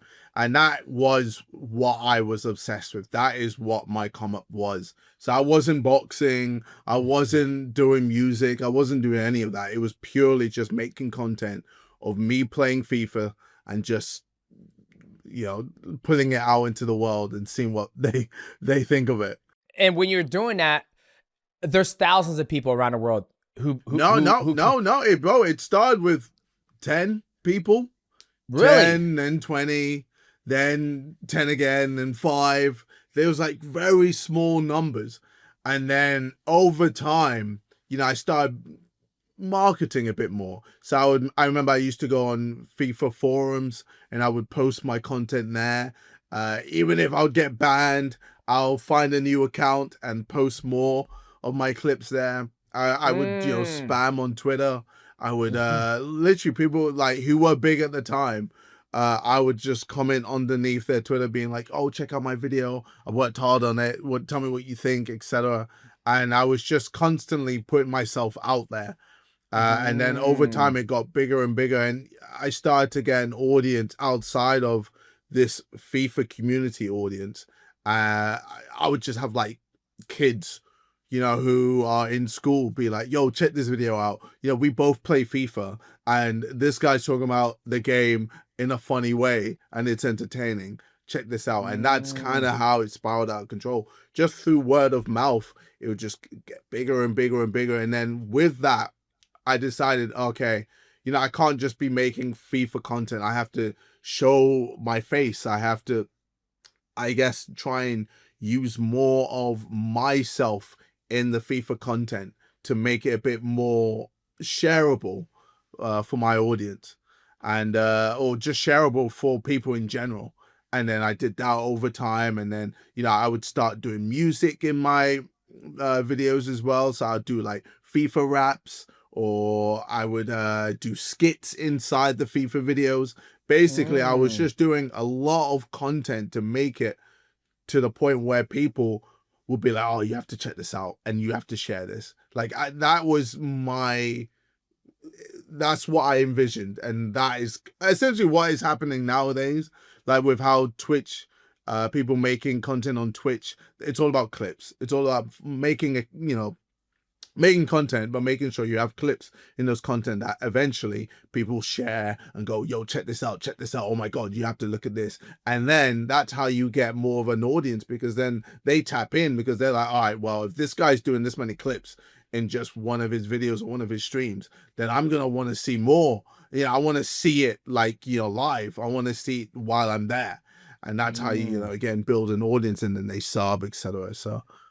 Gotcha. Well, you kind of went on and answered the full question when I was going to get to, because I feel like there's so many people out there who do the exact same thing that you've done, Ninja, Mr. Beast, all of the greatest content creators out there, right? And I was going to say, what separated you from, the other FIFA player, right? Because when you go to Twitch or YouTube, there's thousands of people making FIFA content. Yeah. I was one of those guys, like, when I started streaming, creating content, I didn't want to put myself in that bubble, right? Because I asked all the top content creators, so like, you have to pick one game. You have to pick one game, and you have to build your audience around that one specific game. And for you, you're saying it was FIFA. You started making clips. You started putting yourself out there in Twitter. At any point in time, did you ever say, I don't want to play FIFA? Because for me, when I was streaming on Twitch, I'll start playing Mega Man X, like playing that, and then I'll have maybe 5-10 viewers. I play UFC fucking 3, it's like 2,000 viewers. Like, oh man, and I was like, I'm doing this because it's bringing the views, but I'm not having a good time doing it, right? And that's what pulled me away from, honestly, streaming gaming content, because I wasn't enjoying creating the gaming content, because I wasn't getting the same feedback when I played the games that I actually enjoyed playing. Now, did you ever struggle with that? Because at one point in time, you're going to beat fucking FIFA 15 and FIFA 25. It's like, okay, well, I'm done with that. Did you ever like, damn, I want to play Onimusha. Man, I want to play Devil May Cry 6. I want to play something else. Maybe not those games, but no, I never got to a point where I was sick of FIFA. Like, I was sick and tired of looking at that game, and I was like, oh my God, I'm going to have to play this game again for another year and another year and another year. And I hated it. But like, what I did, I just decided, you know what, screw it. I'm just going to force my audience to enjoy me playing other games. Like, I'm still going to put the FIFA content, but I'll, put in a little bit of a random game. I don't know, like a little bit of Among Us. So obviously this is 100%, but like a little bit of Among Us, or a little bit of this racing game, or a little bit of this, or a little bit of that, while doing the FIFA content. So if people do decide, oh, you know what, let me check him out playing scary games, or let me check him out playing this racing game, etc., eventually they get to see my personality, and that's how they're drawn in. They're drawn into my personality, and that's what a lot of creators need to understand. They need to make sure that people buy into your personality, because at that point you can do whatever you want. And that's why I was able to venture into the boxing, and people would watch and people want to see it, because they are interested in me, in my personality, and they're excited to see what I do, in different fields, whether it's music, whether it's boxing, whether it's YouTube, whether it's whatever. Like, even me on a podcast, people want to check it out and see, the dynamic between us, and see, what new things they can hear from me, etc. So, gotcha. Because that's always, I find, the biggest struggle for streamers. My personal, like, you see guys just stick with, PUBG, and they're playing it even though the game is trash, but that's where they built their community around. And then when they try to go to a different game, their viewership they get backlash, or have a backlash, or their viewership goes down. But you just gotta take the heat. You just gotta take the heat, and then let people see you enjoying the content that you're making instead, and then eventually it will slowly build up again. It's essentially like, starting from scratch. But you just have to do it. Else you're just not going to have fun, and you're going to hate your job, or you're going to hate your hobby, or whatever you're doing, and then you're going to just want to not do it ever again. Well, I think a lot of those guys don't have the opportunity to start fresh, because that's where they make most of their money. That's where they monetize it, right? I mean, Ninja is a good example. When in the very beginning, he was killing it. Killing with Fortnite, on Fortnite, smashing it. And then when he wants to play something different, it's like, whap, whap, whap. Nobody cared, right? And then when he goes back and plays Fortnite, everyone's like, oh, he's back. And that's, I think, the hardest thing, what pulled me away from streaming. I was like, I can't do it, because I'm one of those guys where it's like, I'm going to play the game because I enjoy it. And, it might be Among Us. I played for, one day, and everybody's fucking lying. I was like, I just saw you kill that guy. And I'm like, I'm not going to play with a whole bunch of fucking liars. I don't hang out with liars. So I'm done. And I just couldn't do it. So I always wanted to, ask one of the most successful streamers out there, what was that struggle like? And for you, when did you start streaming? Because you were able to make that switch where you're like, you know what? I'm going to start introducing a little FIFA content. I'm going to start introducing something that's not FIFA. And you obviously didn't take a hit from it, right? Well, because I guess with my come up, it's slightly different, because I came from a YouTube side. So it was like recorded content as opposed to streaming. But, look at Speed. Speed is a perfect example. Speed came up playing NBA, and then started playing FIFA and all of that. And then through his personality, people became invested in him, and he would just do crazy stuff while playing the game or while not playing the game. And, he would be talking to his audience without any game, and he was doing that, and he was showing his personality. And I feel like someone like Ninja and all these guys, they failed to do that. They failed to showcase their personality, and their personality became the game. And if you weren't playing the game, then no one cared about you. As simple as that. And that's why Speed is able to just literally do whatever he wants, and people would watch him, because he's just shown his personality completely, without any game, without anything, happening in the background. Just him, you and him. But isn't that more of a character? I mean, it's his personality, but it's more of a character, because trust me, I've come downstairs in the basement and I see speeds black ass on my big screen TV, and he's like, "Ah!" And I'm like, what the fuck's this guy doing? And kid's like, he's raging dead. I'm like, turn that shit off. I don't want to see that little motherfucker just yelling and acting a fool on a TV. Yeah. And I'm like, that character, you have to maintain that character all the time. But Eventually, then it's like an actor, an actor, Leonardo DiCaprio. Method acting. He's constantly in character the whole time. Or I mean, I'm sure there's other actors who are method actors who are just in character the whole time. It's essentially just that. You have to be in character the whole time. And, it's a lot of work, but, fuck yeah, it is. It reaps a lot of rewards because of it.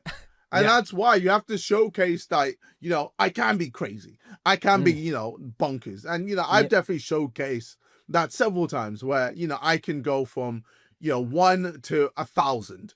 And like my 1,000 is just batshit crazy. And that's what is entertaining about me, because you don't really know what to expect. You don't expect the same thing over and over again. A lot of times I like to just switch it up and change it up. Whether it's me fighting or whether it's me doing music. Like for me, I hate with music. I hate when people have an idea of what I'm going to release next. I'm there like, no, you have no idea. 1 minute I could do a rap song. The next minute I could do I could be singing. The next I could do a bit of rap singing. I could do a bit of country. I could do a bit of metal. Like, I don't like when people feel like they know what to expect from me. And that's why, I'm all over the place a lot of times. But I enjoyed that idea of doing things. What's up, guys? This episode of the MIGHTYcast is sponsored by Hexclad. Now, Hexclad is a top-of-the-line premium cookware. I use these pots and pans every single day, whether I'm cooking eggs in the morning or right here, you can see my wife cooking me some fresh chicken. I'm very easy to please. Chicken, a little salt, and a little pepper, and that's all your boy needs.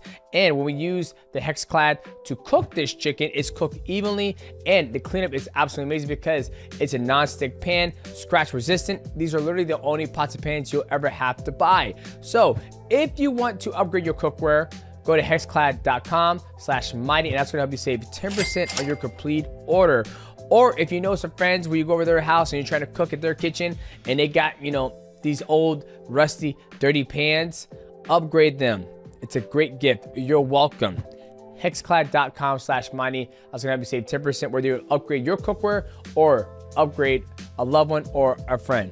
Shout out to Hexclad for sponsoring episode of MIGHTYcast. Now, let us get back to our guest, KSI. I see. Okay, I understand. It's kind of hard to like translate that's that person's character, like acting, right? Especially to 11-year-old, 9-year-old. My daughter doesn't watch it. She's 6 years old. So when I see them and they see somebody acting crazy, they don't understand that it's a character. Then they start acting like that. I'm like, what the fuck you like? Yeah. It's just, it's a total, I'm 38. So my upbringing, there was no YouTube. There was no social media. There's none of that. So when I see somebody who's acting like that, acting crazy all the time, and like you said, it's method acting, it's in character. When you watch a movie like Leonardo DiCaprio or even Dwayne Johnson, you're getting it for an hour and a half and that's it. Where it's constantly in my children's life. And so I'm like, as a parent, I'm like, guys, that's not who he is. He goes, yes, it is. Each time you see him on the camera, that's how he acts. I'm like, guys, it's not. You don't act fucking he's crazy. Very calm. Exactly. I'm he like, has to. Like, as soon as he turns off the stream, he's just there. All right, cool, yo. Yeah. He's just chilling. It's just like monotone, just happy there. But then as soon as the camera's on, what's up? We going crazy today, baby. Oh, what? Yeah, let's go. It's energy. It's a lot. But like, that is what is entertaining. Like, if people were just like, yo, what's up? Yeah. Oh, wow, that's cool. Well, no one's gonna that's me. That. No, that's right. No one cares about that. Like, we have that in our lives all the time. So we want to see stuff that's wild, crazy, out there. And that's why you have to show that in streams or in videos, etc. Gotcha. That makes sense. I'll make sure to keep that in the back of my mind when I see these guys flip on the on switch when they start streaming and all that stuff. Because I enjoy everybody's content, and those guys are hilarious. Now, I want to go to the very beginning, right? Like, what was your upbringing like? Because obviously, did your parents play video games? How did you get into streaming? And did you do any sports in high school? Nope. Zero Really? sports. I mean, I did rugby, but I was the prop because they said I was fat. Like, that's just how it was. Or I'd play football, but I was in the D team and I was like trash. Like, I didn't know how to use my feet. I basically had 2 left feet, and like my passing was poor, my kicking was poor. Like, over time, I've just got better by force just because of my friends. And, like, I can't be bad. It's just embarrassing to be bad at football. You know what I mean? At my age. So, like, I kind of just learned through just normal life. But, like, even something as simple as running, I hate it. I hated running. I hate cross country. I hate exercise. I went in the gym a few times and I was like, oh, this ain't for me. I'm much rather just, go on my Xbox and play FIFA, etc. Like that was my mindset. So, over time, obviously, the older I've got, I've kind of learned new things, and, I'm trading all the time and stuff. And, I mean, I've been in the ring with someone like Tommy Fury, who everyone thought I would have 0 chance against. And then I was basically able to beat him. Judges said whatever, but, like, I think he won just because of the Fury name. But anyway, but, like, something simple as that, like, he has been boxing all his life. As soon as he came out the womb, he was punching people. Like, he was punching pads. He was, fighting all the time. Me, I had 0. I had absolutely nothing. And, my parents weren't athletic.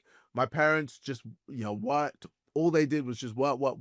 We didn't really have too much of any bonding time because they were busy working. They were too busy, making sure that I was able to go into private school and then, get the best education so that I have the best chance of making it in the world, etc. So, like, that is kind of what they were there for, just to provide for us and give us the best opportunity. And then, in terms of playing games, they didn't play any games. 0 games. They didn't play anything. They were like, Xbox, what? Or PlayStation, I don't understand. Like, it wasn't, like, way beyond them. So then how did the transition, like, I mean, since you talked about boxing, right? Let's just jump into boxing, because I want to go back and I want to talk about your time in, creating these companies, right? Like Prime, you making your appearance on WWE. Like, I want to talk about that, but since you brought up boxing, let's go ahead and jump to boxing. Sure. What made you get into boxing, right? You're killing it in the YouTube, right? And I kind of already know the answer, but I want to hear from the horse's mouth. Like, you like to switch things up. You like to keep everybody guessing. What made you go down this path of boxing? Because I felt like right when boxing in the YouTube space got created and started happening, it was you, it was Logan Paul. I felt like you guys were like the trailblazers, the first ones to do it, right? Yeah. What made you go down this path, boxing? It was purely by accident.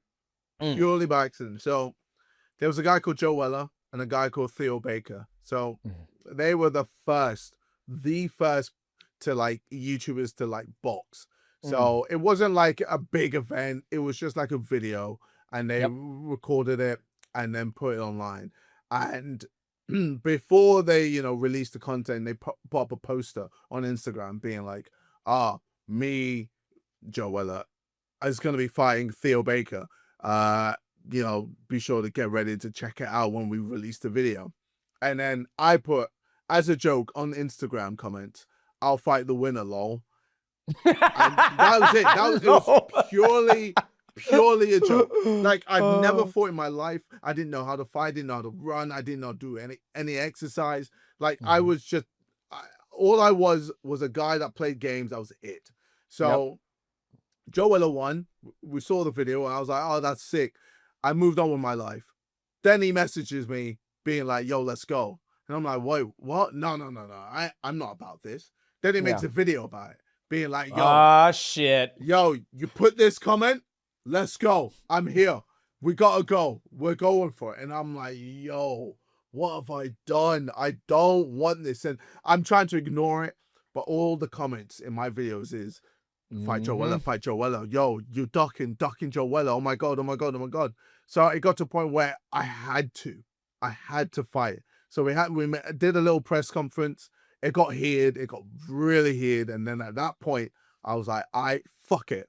I'm going to train. I'm going to learn how to box, and I'm going to just throw myself in there and just see what happens. And I'm going to train like the hardest I've ever done in my life. Like every day, just train.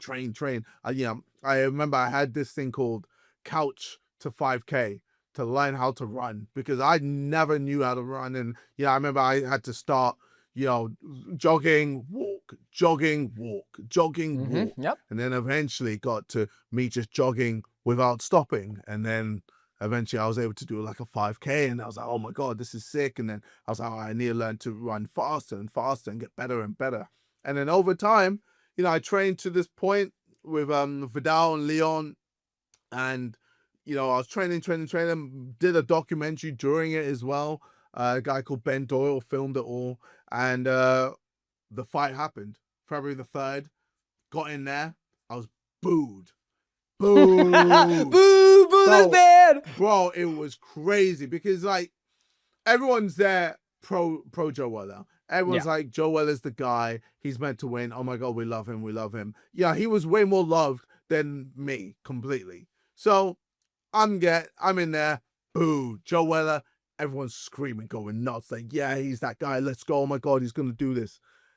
Get in there, and I punch him. Nothing's coming back. Punch him a few more times. Nothing's coming back. I'm like, oh my God, what's going on? So he's just there, double guarding.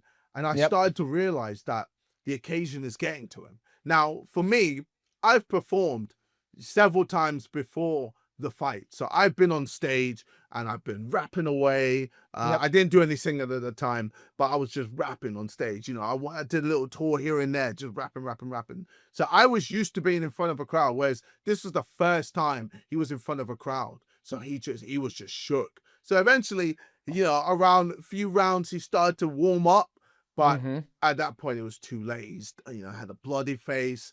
He'd been hit enough times for his stamina to be low, and his confidence was low. And then I think it was the 3rd round, and I was like, all right, I'm gonna do it. I'm gonna put it on him.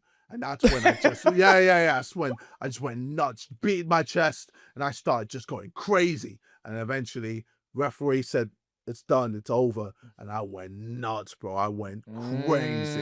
And crowd was going wild. Everyone loved it. So essentially, that was your first sporting competition you've ever done in your life. Yep. Got it. Literally, so it was at the Copper Box Arena. I think it was around 9,000 people. And how old were you? I was. This was 2017 or 2018. So I think I was around 24, 25. Wow, that is younger, crazy. Yeah. 25 years old, and you had your very first sporting competition. Yeah. And that's fucking crazy. Yeah. And it's like, all right, well, because I know how it is, right? When you're sitting there, you see your fellow co-creators who are also create content, and you jump in there and says, I got the winner, lol. Like, if you know what that means. It's like that face. Yeah, and then for you, it's a joke. And then you get in there and you beat him at the age of 25, your first sporting competition. You're like, holy shit. And I always say this, each time I've seen you, I broke down a couple of your fights. I always tell you, I've seen them.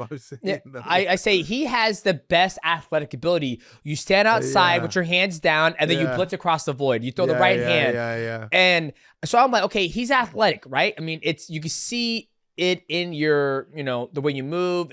You can see it. So once you won that fight, were you just hooked right after that? I was hooked. And I think at that point I realized, like, I essentially had a sleeper build. Like, my body was like prepared to be able to do this. I just never really pushed it. I've never really got to that point where I needed to do it. And then with the fight, I kind of turned on my body. And then at that point I was like, oh my God, this is sick. I love it. So, but this is one of the things I've always wanted to ask, and I always say it's different, right? Because when you jumped into the boxing space, right? That was your first fight. Your lead up to that, you were working a 9-to-5 job. You were already successful, right? Yeah. That's the one thing that always separates, like, from me and a lot of mixed martial artists, and probably a lot of boxers. like most of our upbringing is like, I was working 40 hours a week, driving to the gym, training twice a week. And then my first amateur fight was $0. I'm assuming you made no money in that amateur fight, right? Or that boxing fight, correct? I think we made money from the stream. The stream? Okay. But there was it wasn't crazy, bro. It gotcha, was like right? hardly anything, yeah. And you're already successful financially at that point. Like you're like, all right, guys, I'm gonna spend 8 weeks getting the best shape of my life, and I'm gonna go out there and fight. And so that's where I always find it fascinating when you see, like, I'm curious, what's the word I'm looking for? How can I direct this? Like a lot of my kind, I don't want to say my kind, but professional athletes. I know what you mean. Yeah. It's like when you guys start, you guys are already wealthy, essentially, right? Yeah. And now it's at a point where you guys make more money than some of the professionals because you had that huge community behind you. And so once you had that first fight and then you did your second, your third, your fourth, now it's almost like you guys get to dictate who you fight. Where in mixed martial arts, we're under a contract.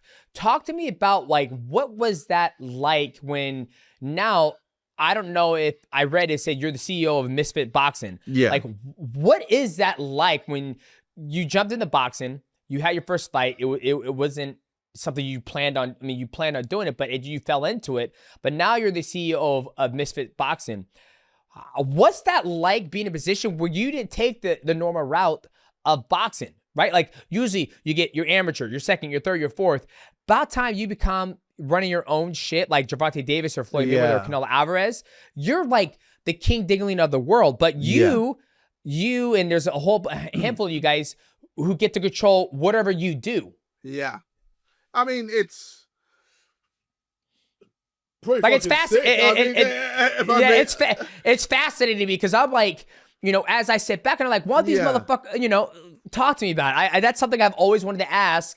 You know, you, Jake Paul, Logan Paul, like you guys come from a space where you guys started as, you know, content creators, and now you realize I'm gonna fight this motherfucker, and I'm gonna get. It's like, what? Like it's unheard of from my spot. I mean, I guess we've kind of created this situation from just building an audience and you know, showing, you know, just from the beginning, like I was saying, we built our own personality and we got people invested in our personality.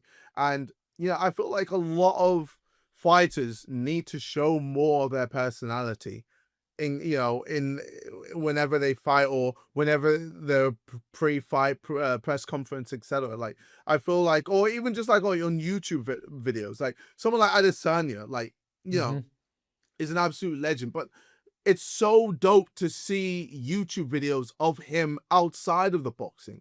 I mean, the UFC, outside of the fighting.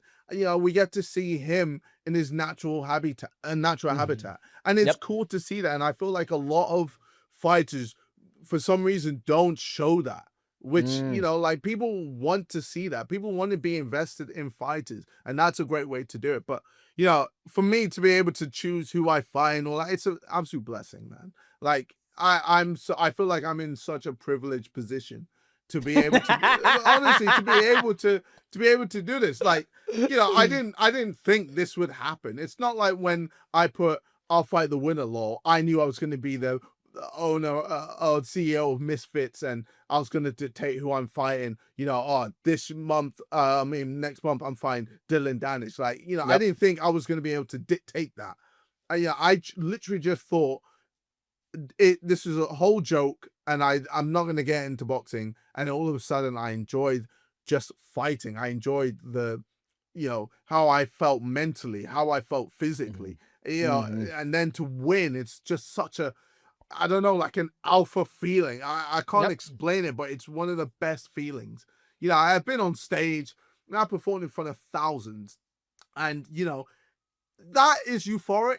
But then winning a fight is just that bit more euphoria, man. And like, you know, it's one of the things where you have to do it to understand how good it feels. And that's why, you know, I was obsessed with it, and I became essentially a junkie for it. And that's why I was always just, you know, wanting to fight more and more. And that's why I called out Logan and Jake, because I was like, oh, I want to fight, one of those guys, because they are essentially American YouTube. At the time, they were the whole of American YouTube.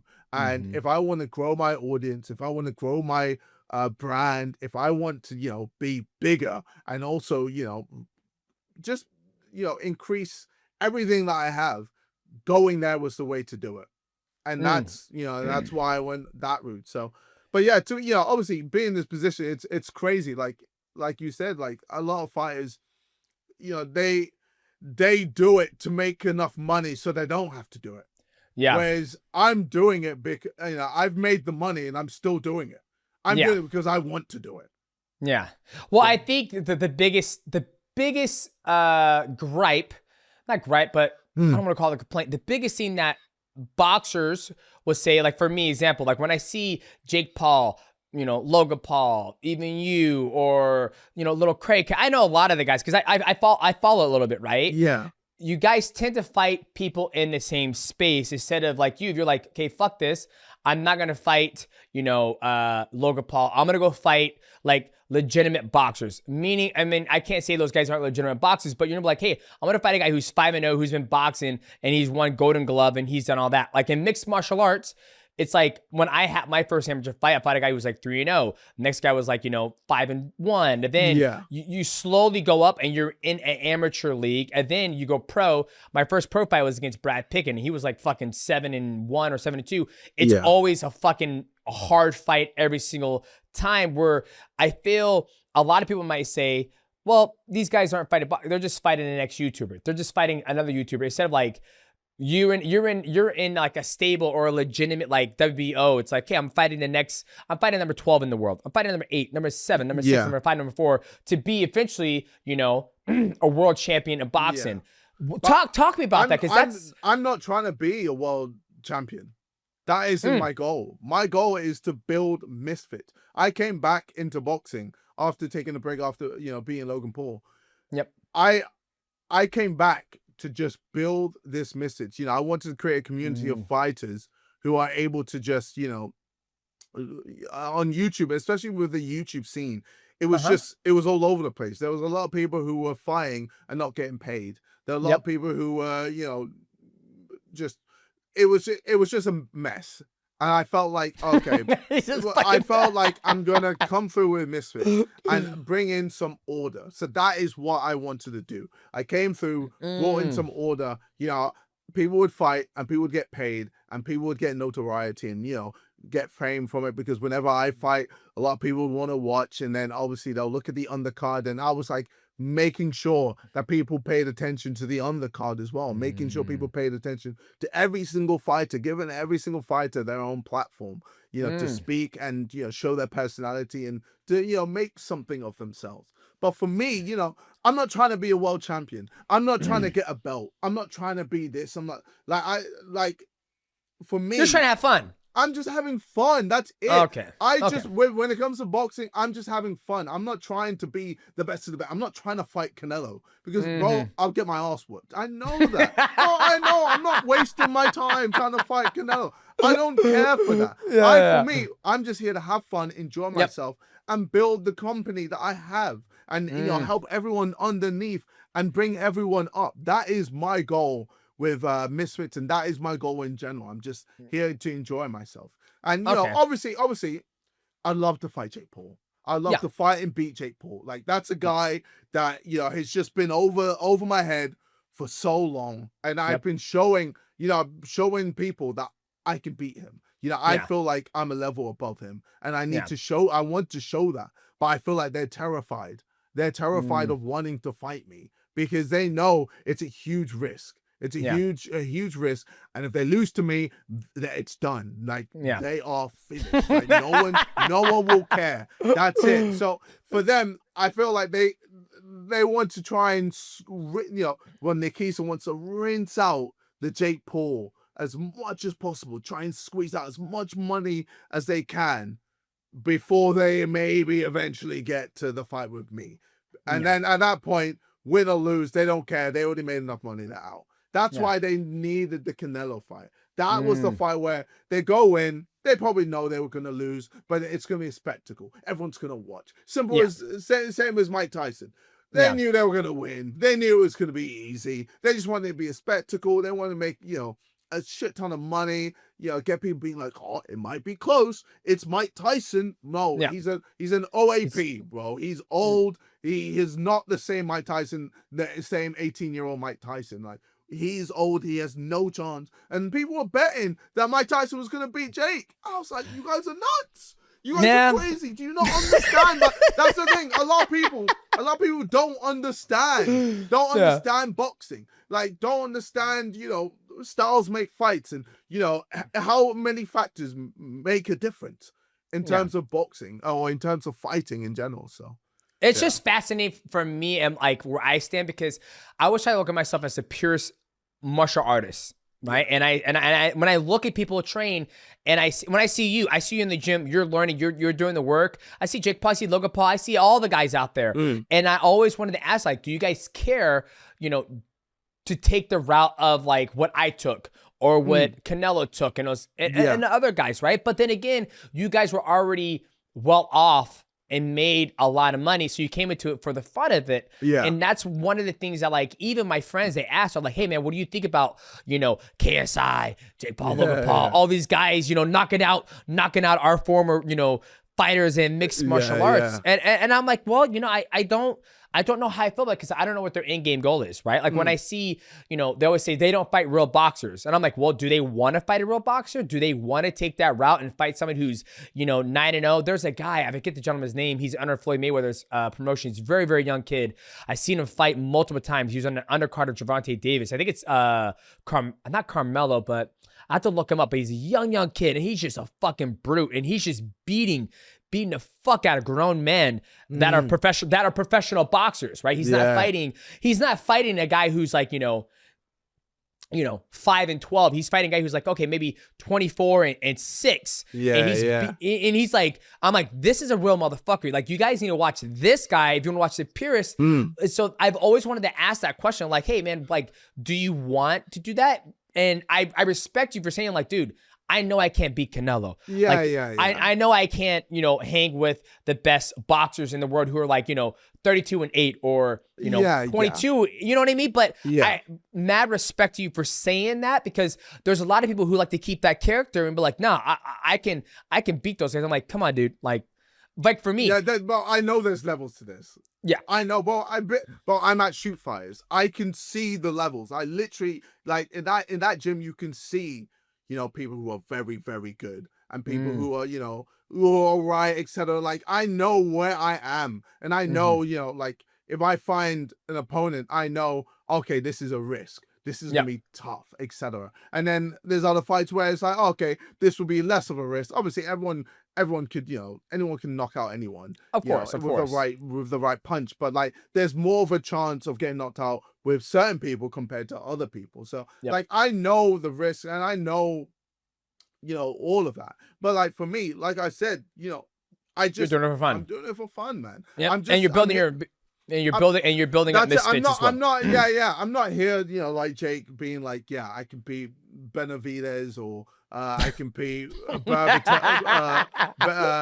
Beterbiev or Bivol, all these guys. Like, no, I know what I am, and I know the level I'm at, and I know what to risk, what isn't, and what I want to do for the end goal anyway. So the end goal is always just has always been to just build misfits and then have good fights along the way. I love that.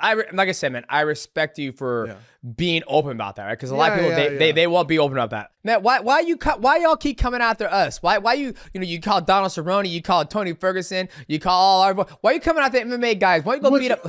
I mean, why you guys keep coming after us? What's that all about? Well, I mean, look, for us, it's all about names. It's all about names. Like, big names. That's all we really care about.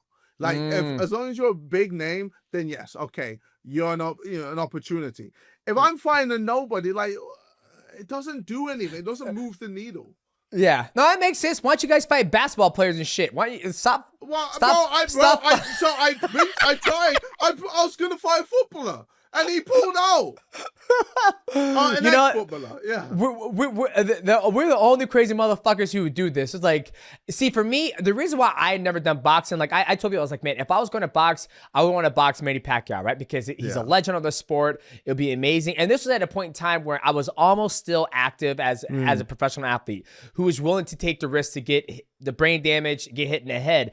But boxing, there's such a science to it, right? Like if you're boxing somebody who's longer than you, and is it 3 rounds? Is it 6 rounds? Is it 2-minute rounds? Is it 1 minute? Like all that shit plays a factor when my mind starts going in order to take a fight. And then if they're longer than you, they're younger than you, they're gonna make a name off you. It's like, is it really worth the risk? Especially my upbringing. I love my kicks. I love my elbows. I love the grappling because that's the pinnacle of fighting, right? It's like if I was to box you, I'm like, dude, I'm gonna get fucking tore up because 1, you're faster than me. 2, I gotta get to you.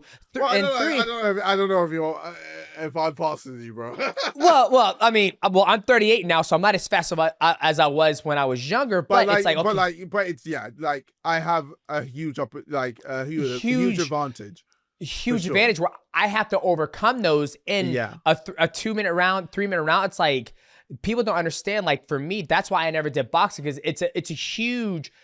And I would want to do it correctly because the way I throw my jab, it's pop, and I'm ready to shift my hips and throw a body kick or jab and shoot. I would want to take my time and like, hey, how do I truly learn and understand how to box? And that's why I never did it. And that's why I was at in one championship, the last event, and Michael, the producer, was talking to Manny Pacquiao's manager, and he goes, hey, they want to box. I was like, I'm done. I'm like, I'm not getting punched in the face. Like there's not amount of money to pay me to get punched in the face.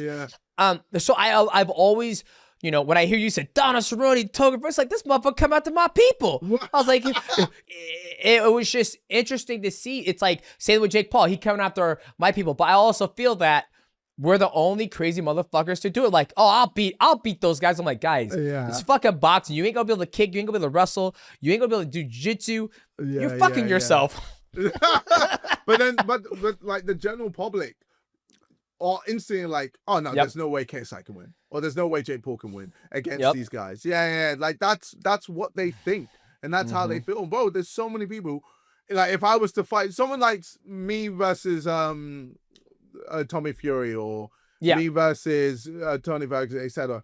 The amount of people who'd bet on Tony Ferguson or Tommy Fury to win. It's just they instantly think this guy's a YouTuber. You know, he's not really taking it seriously. Like he's gonna just get laid out. It's like, no, I train very hard. Like yes, I've got a load of things going on. Prime, Sidemen, YouTube, music, etc. I've got a lot of things to juggle. But then when it's time to train, I kill myself so that when I'm in the ring, I don't get made fun of. I don't look like a pussy.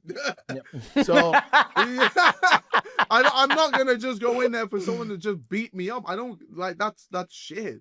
So like I guess it's just maybe it's just gonna take time for the public to understand that, you know, people like me, Jake, Logan, etc. You know, we can beat people up, and we can fuck people up. But like, you know, I think it's just for some people it doesn't really work in their head. I guess the best way, like as we're sitting here, we're having this conversation. I think about it like this: you have the NFL, which is the premier of, you know, American football, right?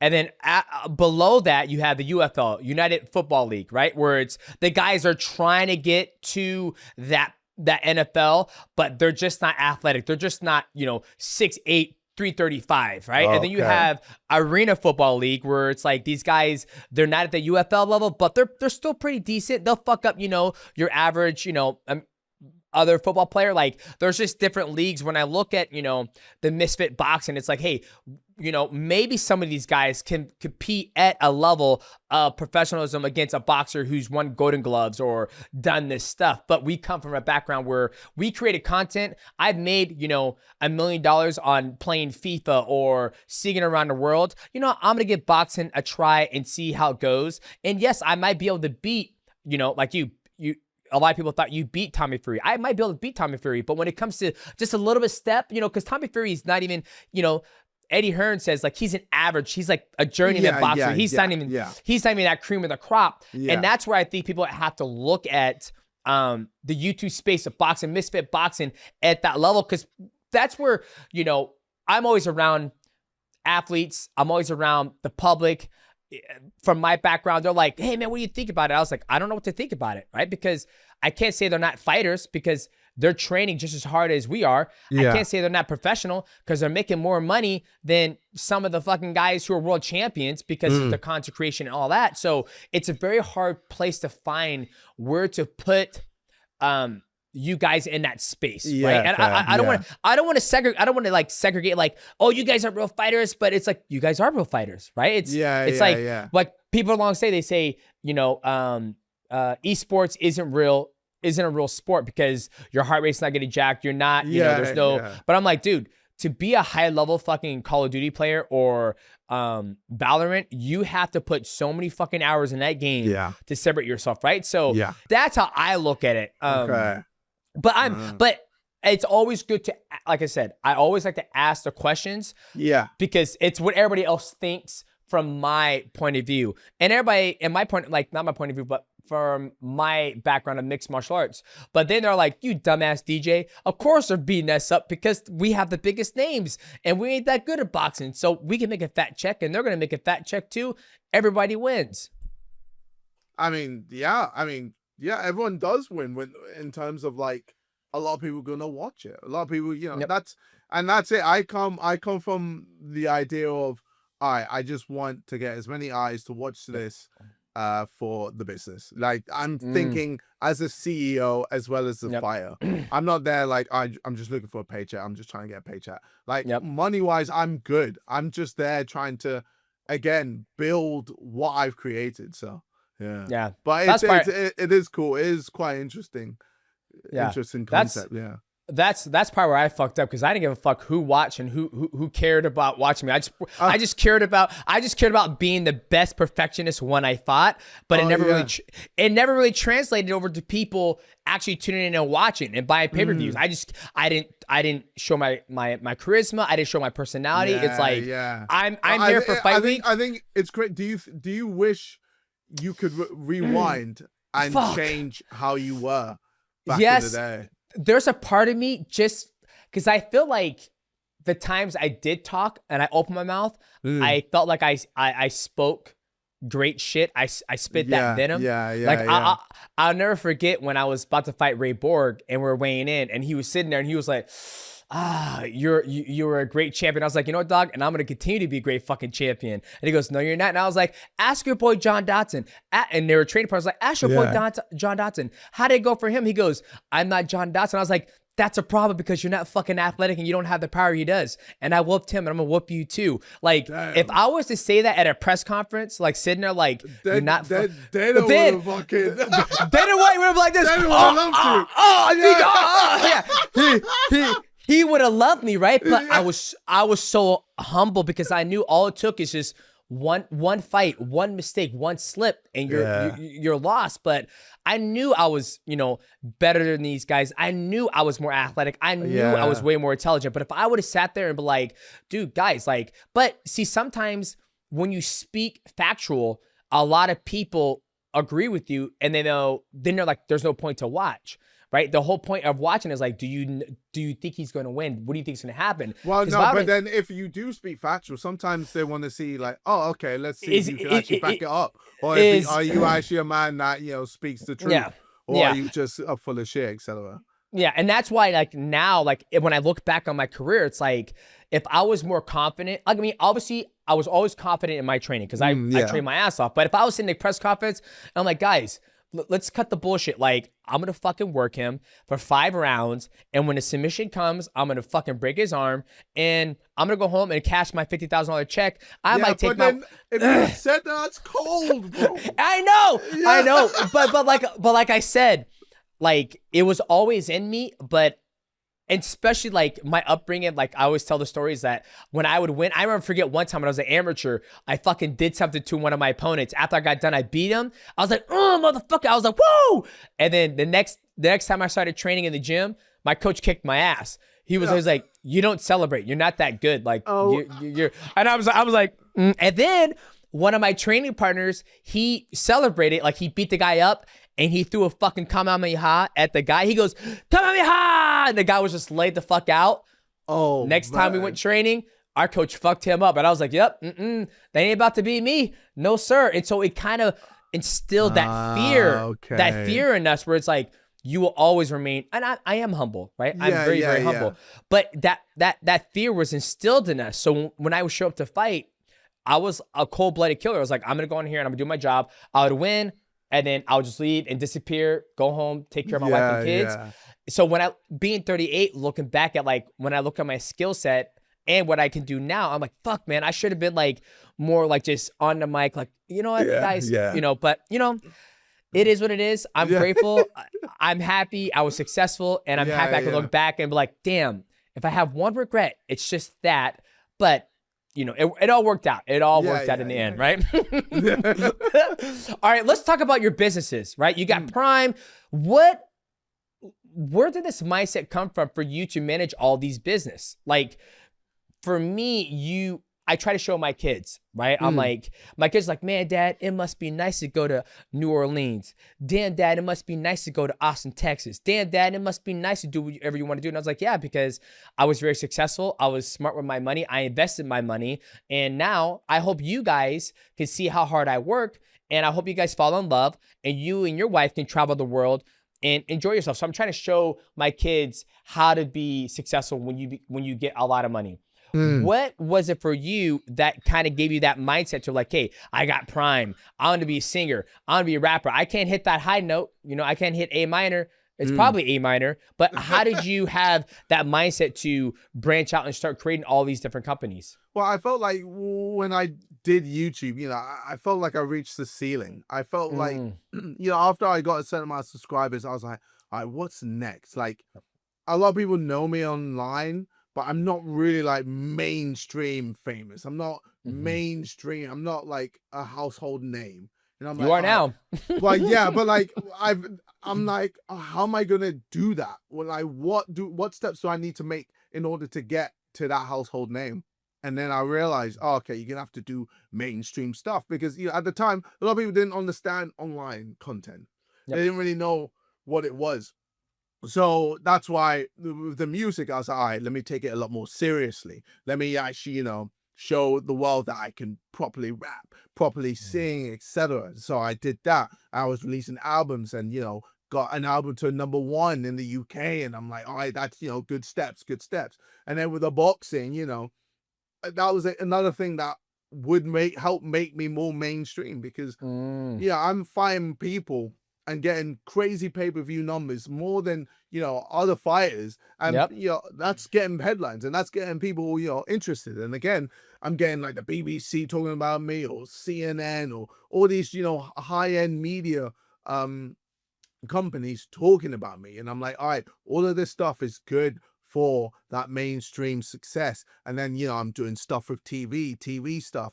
You know, last year I filmed Britain's Got Talent, you know, in the UK and like stuff like that, you know, just to help with the household name. And it's like, you know, with everything I've done, you know, it's great for like my audience and great for a certain level.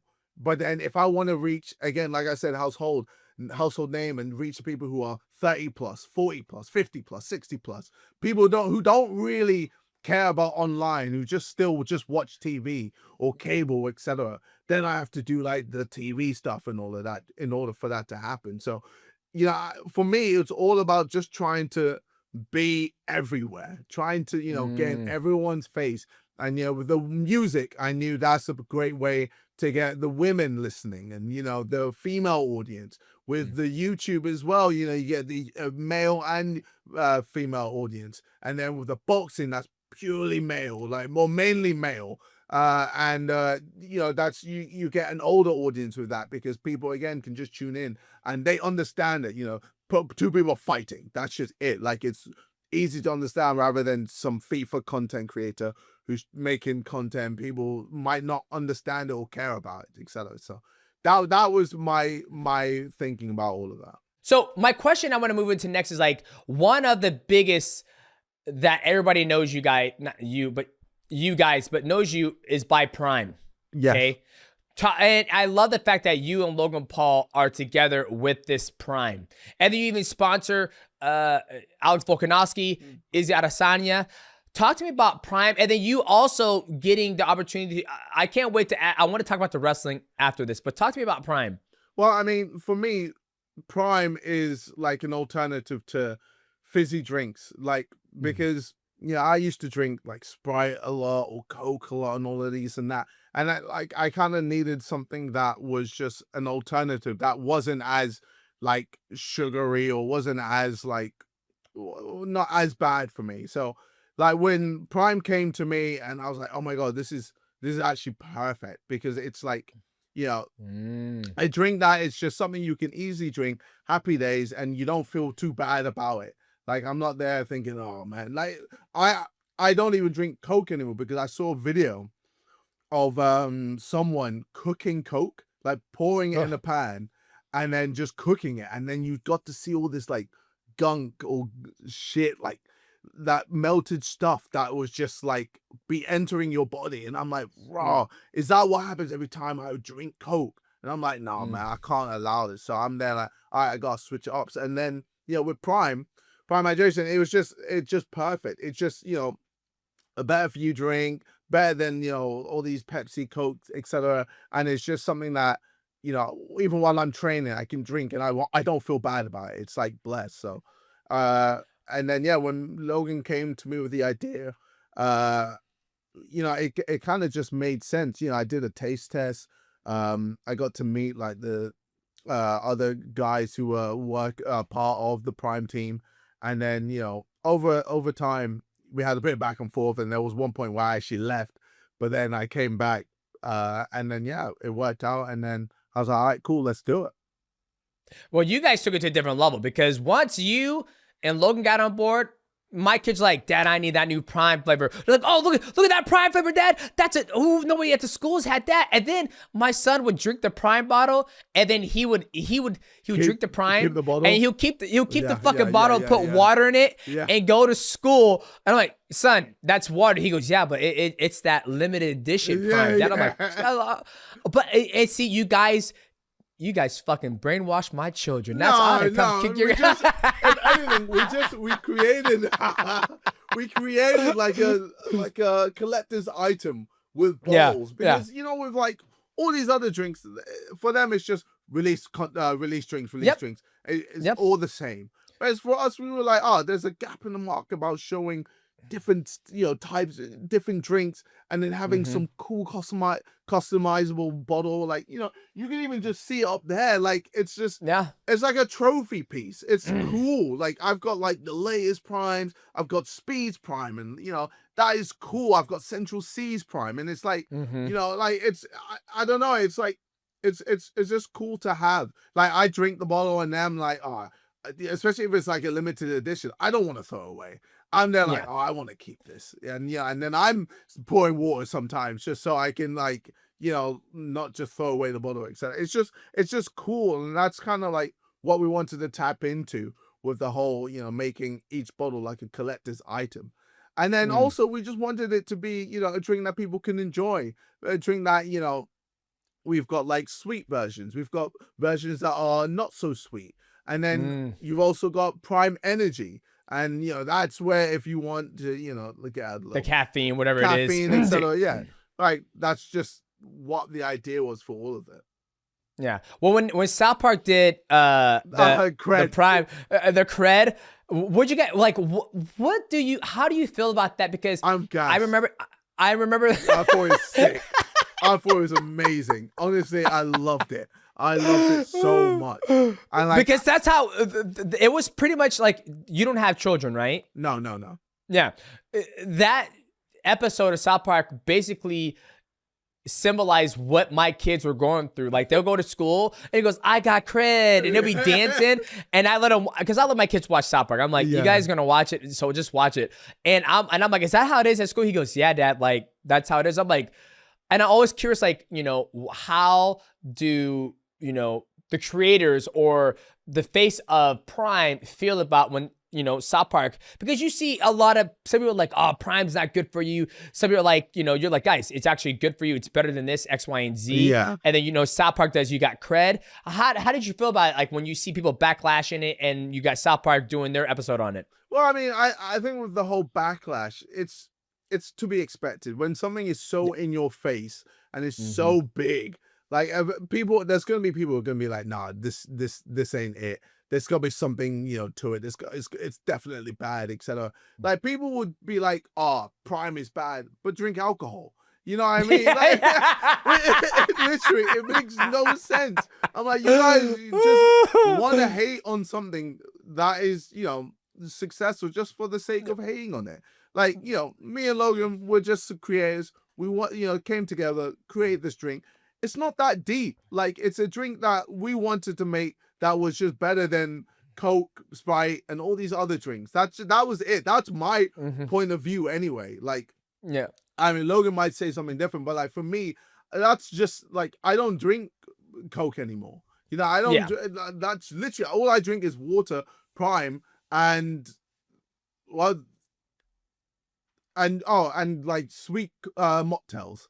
Sweet, yeah. That's pretty much it. Yeah. So you don't drink alcohol then? No, I've been drinking alcohol for like 4 or 5 years now. Yeah. Oh, God bless you. Me and my wife, we just stopped. We stopped in September, and it's been the best, sick, bro. Best thing. It's like, growing up and being around alcohol. It's like, I'm gonna try this, spicy margarita. I love a spicy margarita, but as I got older, I started getting heartburn. I started doing all this. And I'm like, headaches. Yep. And I was like, there has to be a different alternative. And you see people are like, it's literally, you're drinking poison. You're truly drinking poison. And I was like, my wife, she's always dabbled in, marijuana, growing up. And she'll fucking smoke a blunt, not a whole blunt, but she'll take 2 hits.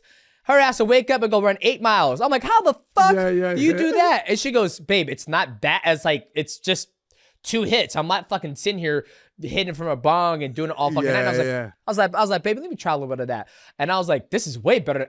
I'll take a hit of, some good flour. Next thing I go to the gym, I do like 15 rounds of jiu-jitsu. And I'm like, this shit is a PED. I am fucking, I've gotten faster. I've gotten stronger. And then my coach's like, you just got some well-needed rest. And so I was like, you know what? I'm done with alcohol. If I want to let loose, if I want to get elevated, I'm gonna enjoy some good marijuana. And that's it. So, bro. Fuck alcohol. Because the thing is as well, like it just changes how you are as well as a person.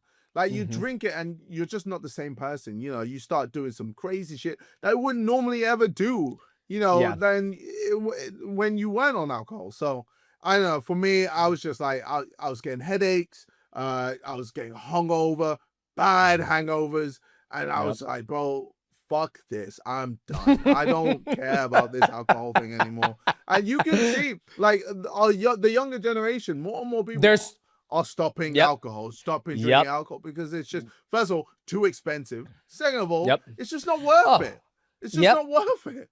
Yep. I think I was listening to a podcast the other day, and they said the Gen Z, I'm a millennial, the Gen Z, they are finding other alternatives to relax and enjoy smoking weed or vaping. They're not doing alcohol, and they said because it's what my parents did. So not the Gen Z, because that would be my parents, but it would be, I think it's millennials or Gen Z. I think it's a Gen Z. Yeah. Like my kids. No, because I can't remember what it might be Generation Alpha. Yeah, Generation Alpha. They're like, that's what my parents did, and I'm not going to do that. So they're resorting to doing other stuff in order to relax, essentially. But good on you. Now, I want to talk about, we're on the Prime, the iconic moment of you guys in, I think it was WrestleMania. Yeah, I think it was WrestleMania. You and Logan Paul. You're out there. Nobody knows it was you. Yeah. Nobody knows it was you. You're coming out there. You're in your Prime thing. You're doing your stuff. And then next thing you know, they pull the mask off and you're like, what? And then he jumps on you. Yeah. Talk to me about that. Get in. That's a fucking opportunity of a lifetime. Yeah. Let's start there. Talk to me about how that came about, because I fucking loved it. And him going up and drinking and going, and then jumping on you. Yeah. Come on. Tell me now, baby. It was all Logan.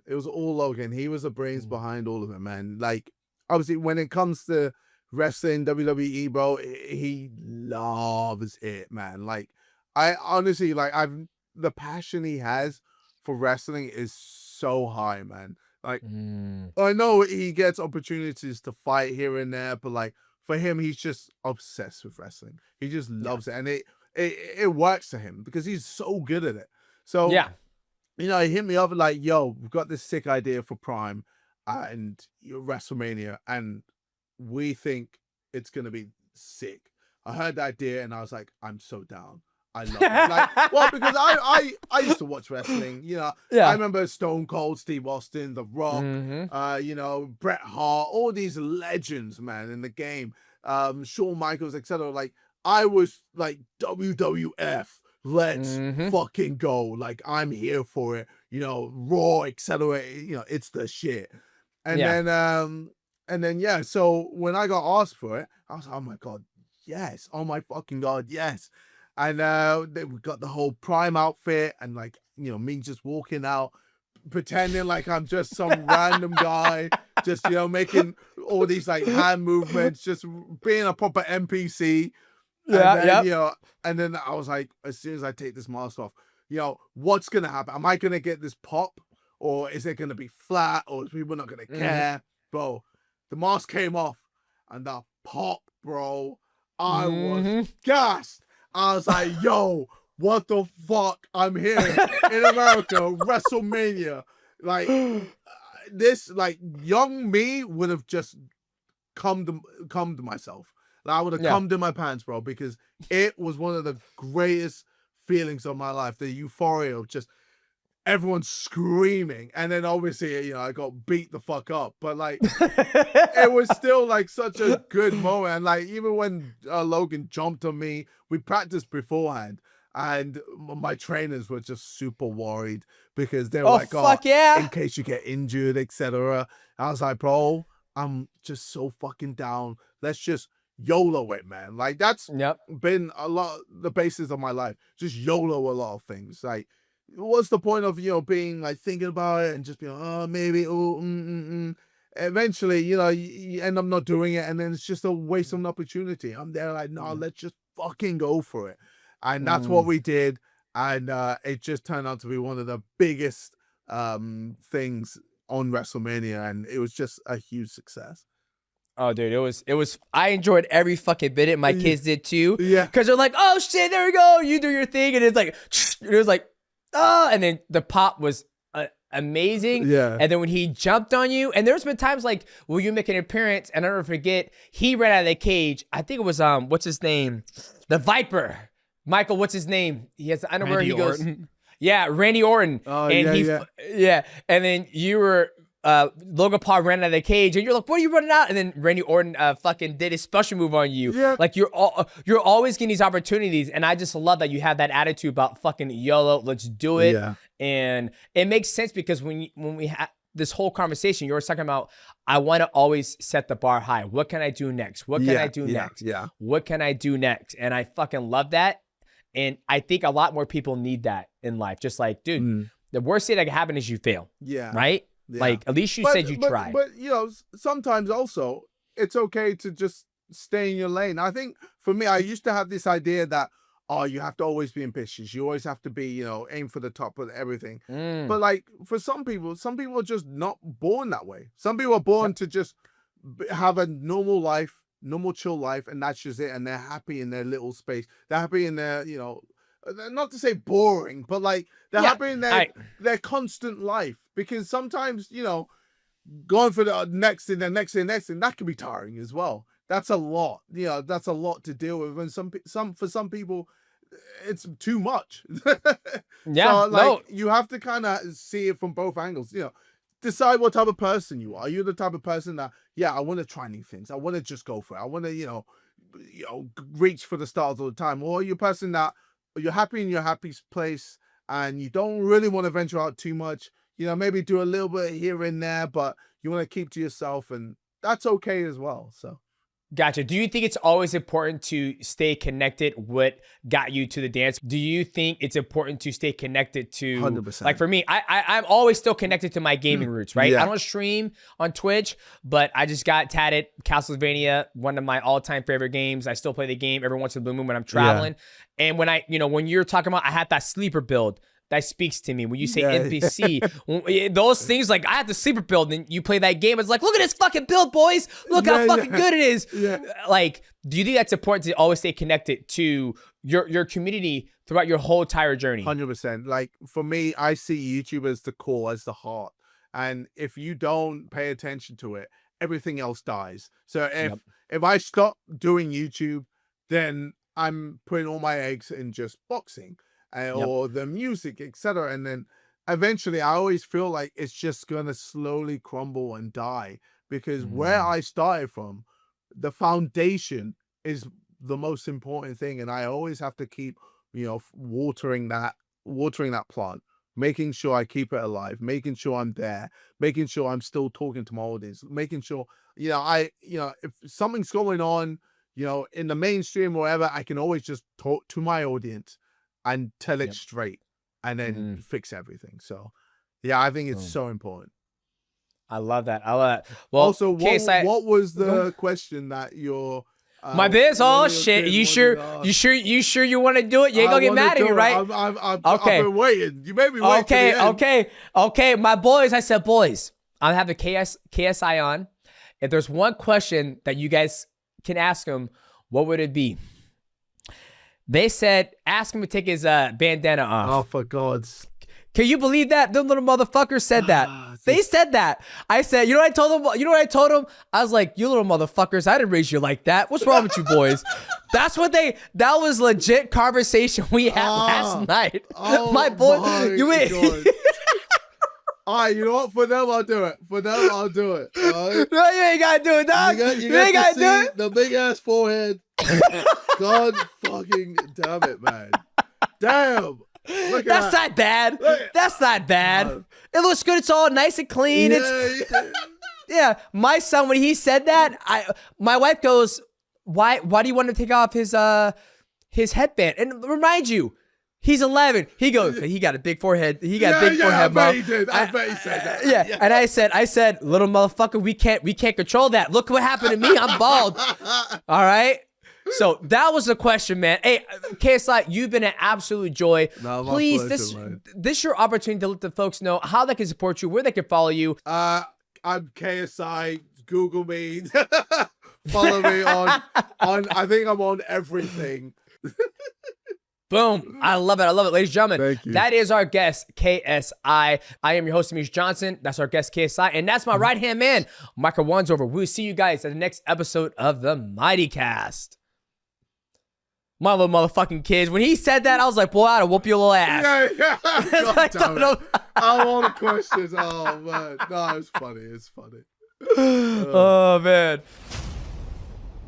What's going on, guys? Welcome back to the Mighty Recap. And this is the part of the episode where we recap everything we just went through with our guest. And our guest was KSI. I mean, the biggest thing that I take away from KSI is that the man is an entrepreneur, right? I mean, he started in a YouTube space, and then he was able to jump into boxing with Misfits. And I think one of the things that me and Michael can put some respect on his name is that he understands what level he is at, right? Like, he doesn't think that he can go out there and be world champion in boxing. He's all about building your brand, and building the next star that's coming up in the influencer boxing, and him also doing the prime with Logan Paul, and obviously all of the, the cameos he's done in WWE.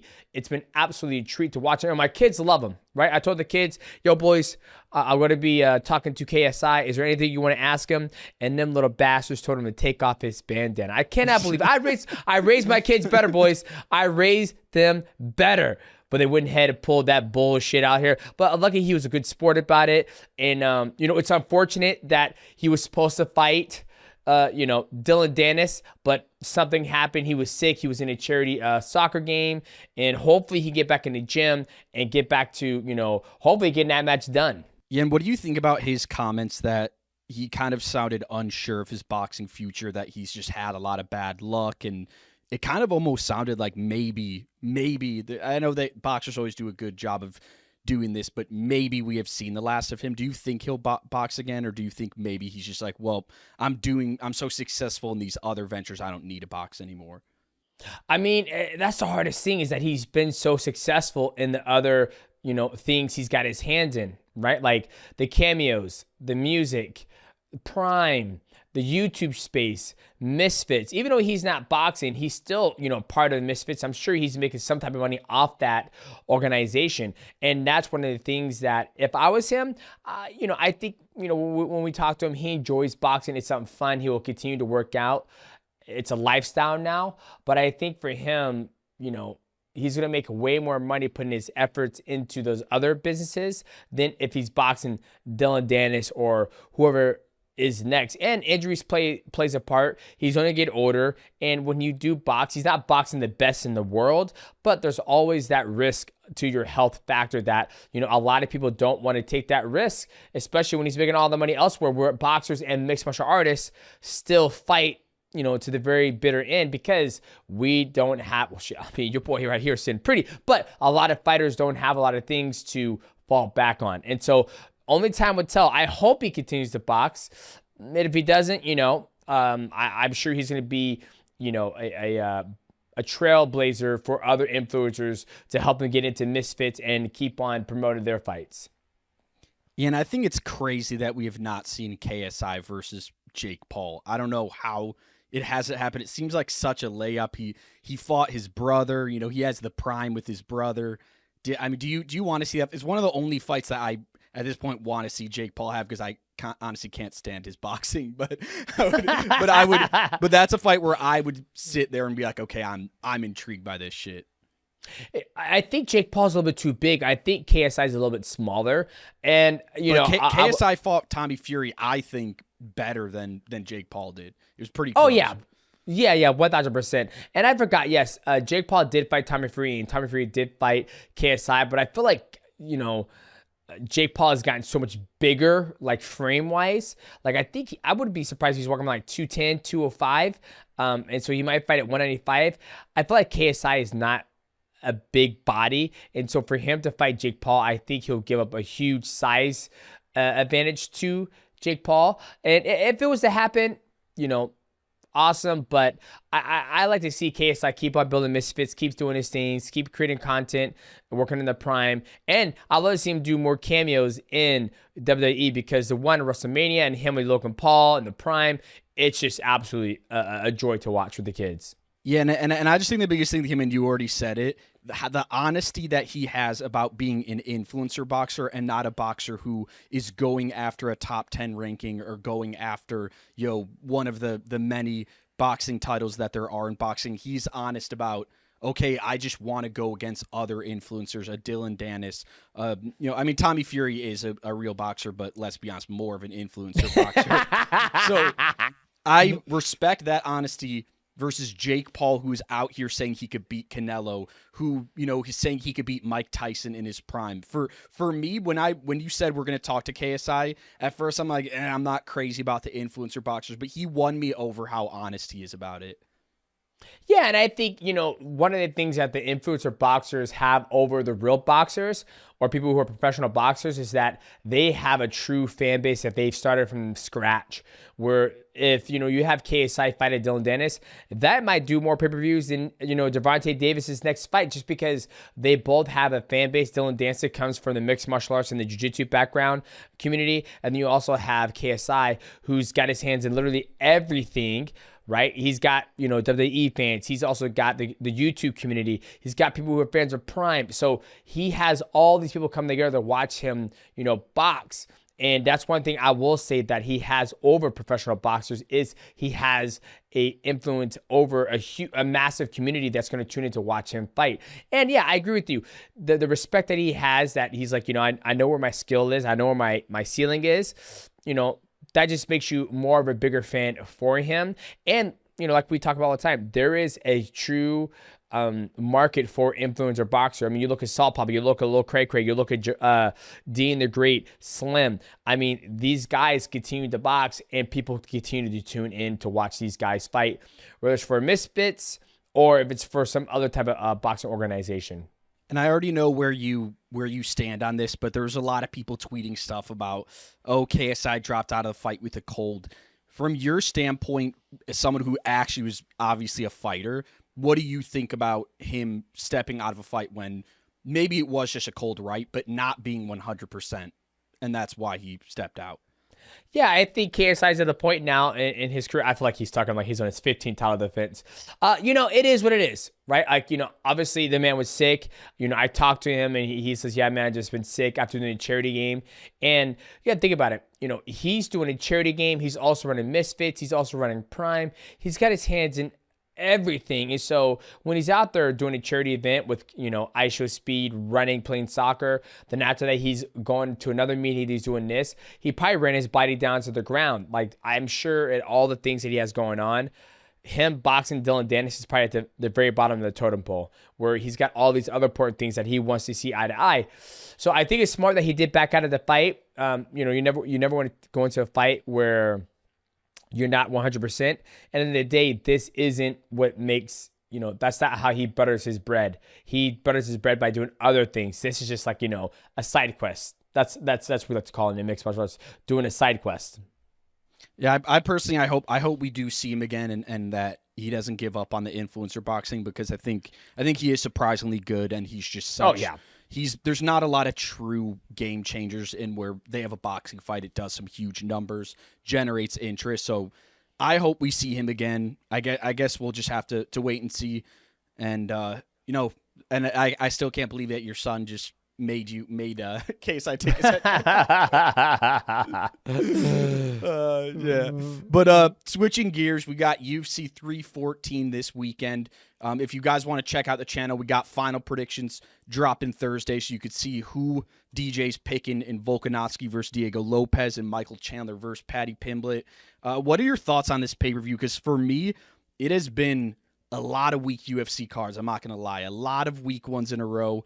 So I'm just dying to get this card where really the whole main card's good. Even with us losing a fight, we got a whole good main card, really, really strong main event and co-main event. What are your biggest takeaway when you're looking at this card? I'm excited. I don't mind the drought of, mediocre or not so good cards from the UFC. Reason why is because it gives me time to actually enjoy my weekend, go out and do things. Last weekend I went to Monster Jam. I was with the kids and the wife.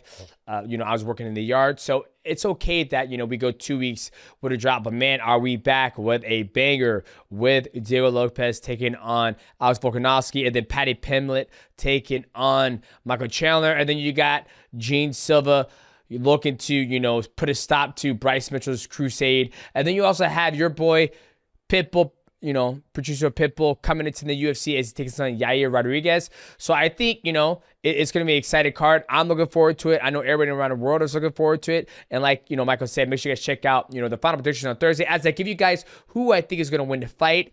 But I think it's going to be an absolute banger from top to bottom. No, I'm really getting that. And I saw a lot of people were kind of surprised how much you're a fan of Paddy. And yep. and you called him, future champ material. What do you like about his game? Well, I think the biggest thing when people, when I said that, you look at the champion right now in 155-pound division, which is Islam Makhachev. And Islam has, shown interest that he wants to go up to 170 and potentially, fight for that belt. You look at Paddy, he's 30 years old. You look at Islam, he's 33. You give Paddy 3 more years of fighting, good contenders, still sharpening his skills. If he wants to fight that longer, in 3 years, Islam Makhachev will be 36. I'm assuming he will be retired. So you give, you look at it. Islam just became the champion, about 2 years ago, maybe a year ago. So you pass 3 years from now, I can see Paddy being the champion because he's well-rounded. He understands how to fight. He's very durable. He gets in the fire. He's not scared to fight, and he has a great ground game, and he has good hands on the feet. So I don't see why not. When I look at the 155-pound division, you do have the killers like Charles Oliveira. Dust is about to retire, so he's gonna be gone. You do have Max Holloway, who's there now as well. But I think Ilia Paddy Topuria is the number one guy who's coming in to change stuff. But Ilia Topuria is there too. We don't know what Ilia Topuria can do. I saw what Ilia Topuria said the other day. He says, when Charles Oliveira was at 145, he could have become the champion. So what's the difference? You guys are saying 155 is harder, and Charles Oliveira was able to become a champion at 155. My honest opinion to that answer, to what Ilia Topuria said, it's all based on the path to the title, right? Charles Oliveira fought some very, very tough guys. He fought Dustin Poirier. Dustin Poirier hurt him. Who else hurt him? Justin Gaethje hurt him. Michael Chandler has hurt Charles Oliveira. But the one thing those three guys did not do was follow Charles Oliveira to the ground. When Islam Makhachev fought him, he ended up hurting him, falls to the ground, ended up submitting him. So I would have to put in there that if Ilia Topuria was to fight Charles Oliveira, and if he was to hurt Charles Oliveira, I think Ilia Topuria would not be scared to go to the ground and finish what he started if he were to drop him. So, but yeah, I think, Paddy Pillman's there, Ilia Topuria is there, so that could be, for the lightweight title, 2 years down the line, we have no idea. All we can do is sit back, relax, enjoy these fights, and see where, these fights go. Yeah, and of course, make sure to watch. Alex Volkanovski was on MIGHTYcast a couple weeks ago. Great episode. If you haven't watched it, we'll put the link here. So this weekend, UC 314. Check out the Alex Volkanovski MIGHTYcast. Check out the final predictions on Thursday, and of course, as always, we're going to do that instant reaction. So no, I'm excited. I think this card's going to decide a lot of things with the lightweight title, with the featherweight title. So I'm excited. Big weekend in Miami coming up. Yeah, big Falcon weekend. And boys, if you guys enjoyed this episode of the MIGHTYcast and the Mighty Recap, please leave a like, subscribe, and also hit the bell to go live. And make sure you come back, as we're going to be dropping the final predictions on Thursday, and also the instant reaction Saturday night after UFC 314 in Miami. Diego Lopes takes on Alex Volkanovski. I am your host, Demetrious Johnson. That's my right-hand man, Michael Wansover, and our guest was KSI. And also, last thing, we're going to Europe, so keep an eye out on that. We're going to be in the UK in a couple of weeks, so yeah, we'll be in KSI's territory. You can't be telling everybody our next move, Michael. We can't tell everybody our next move, baby. Who knows what collabs we're gonna have there? You guys gotta. Hey, what the fuck you doing, man? You giving all the good stuff away. Get all the good stuff, boys. We will see you guys at the next episode of the MIGHTYcast.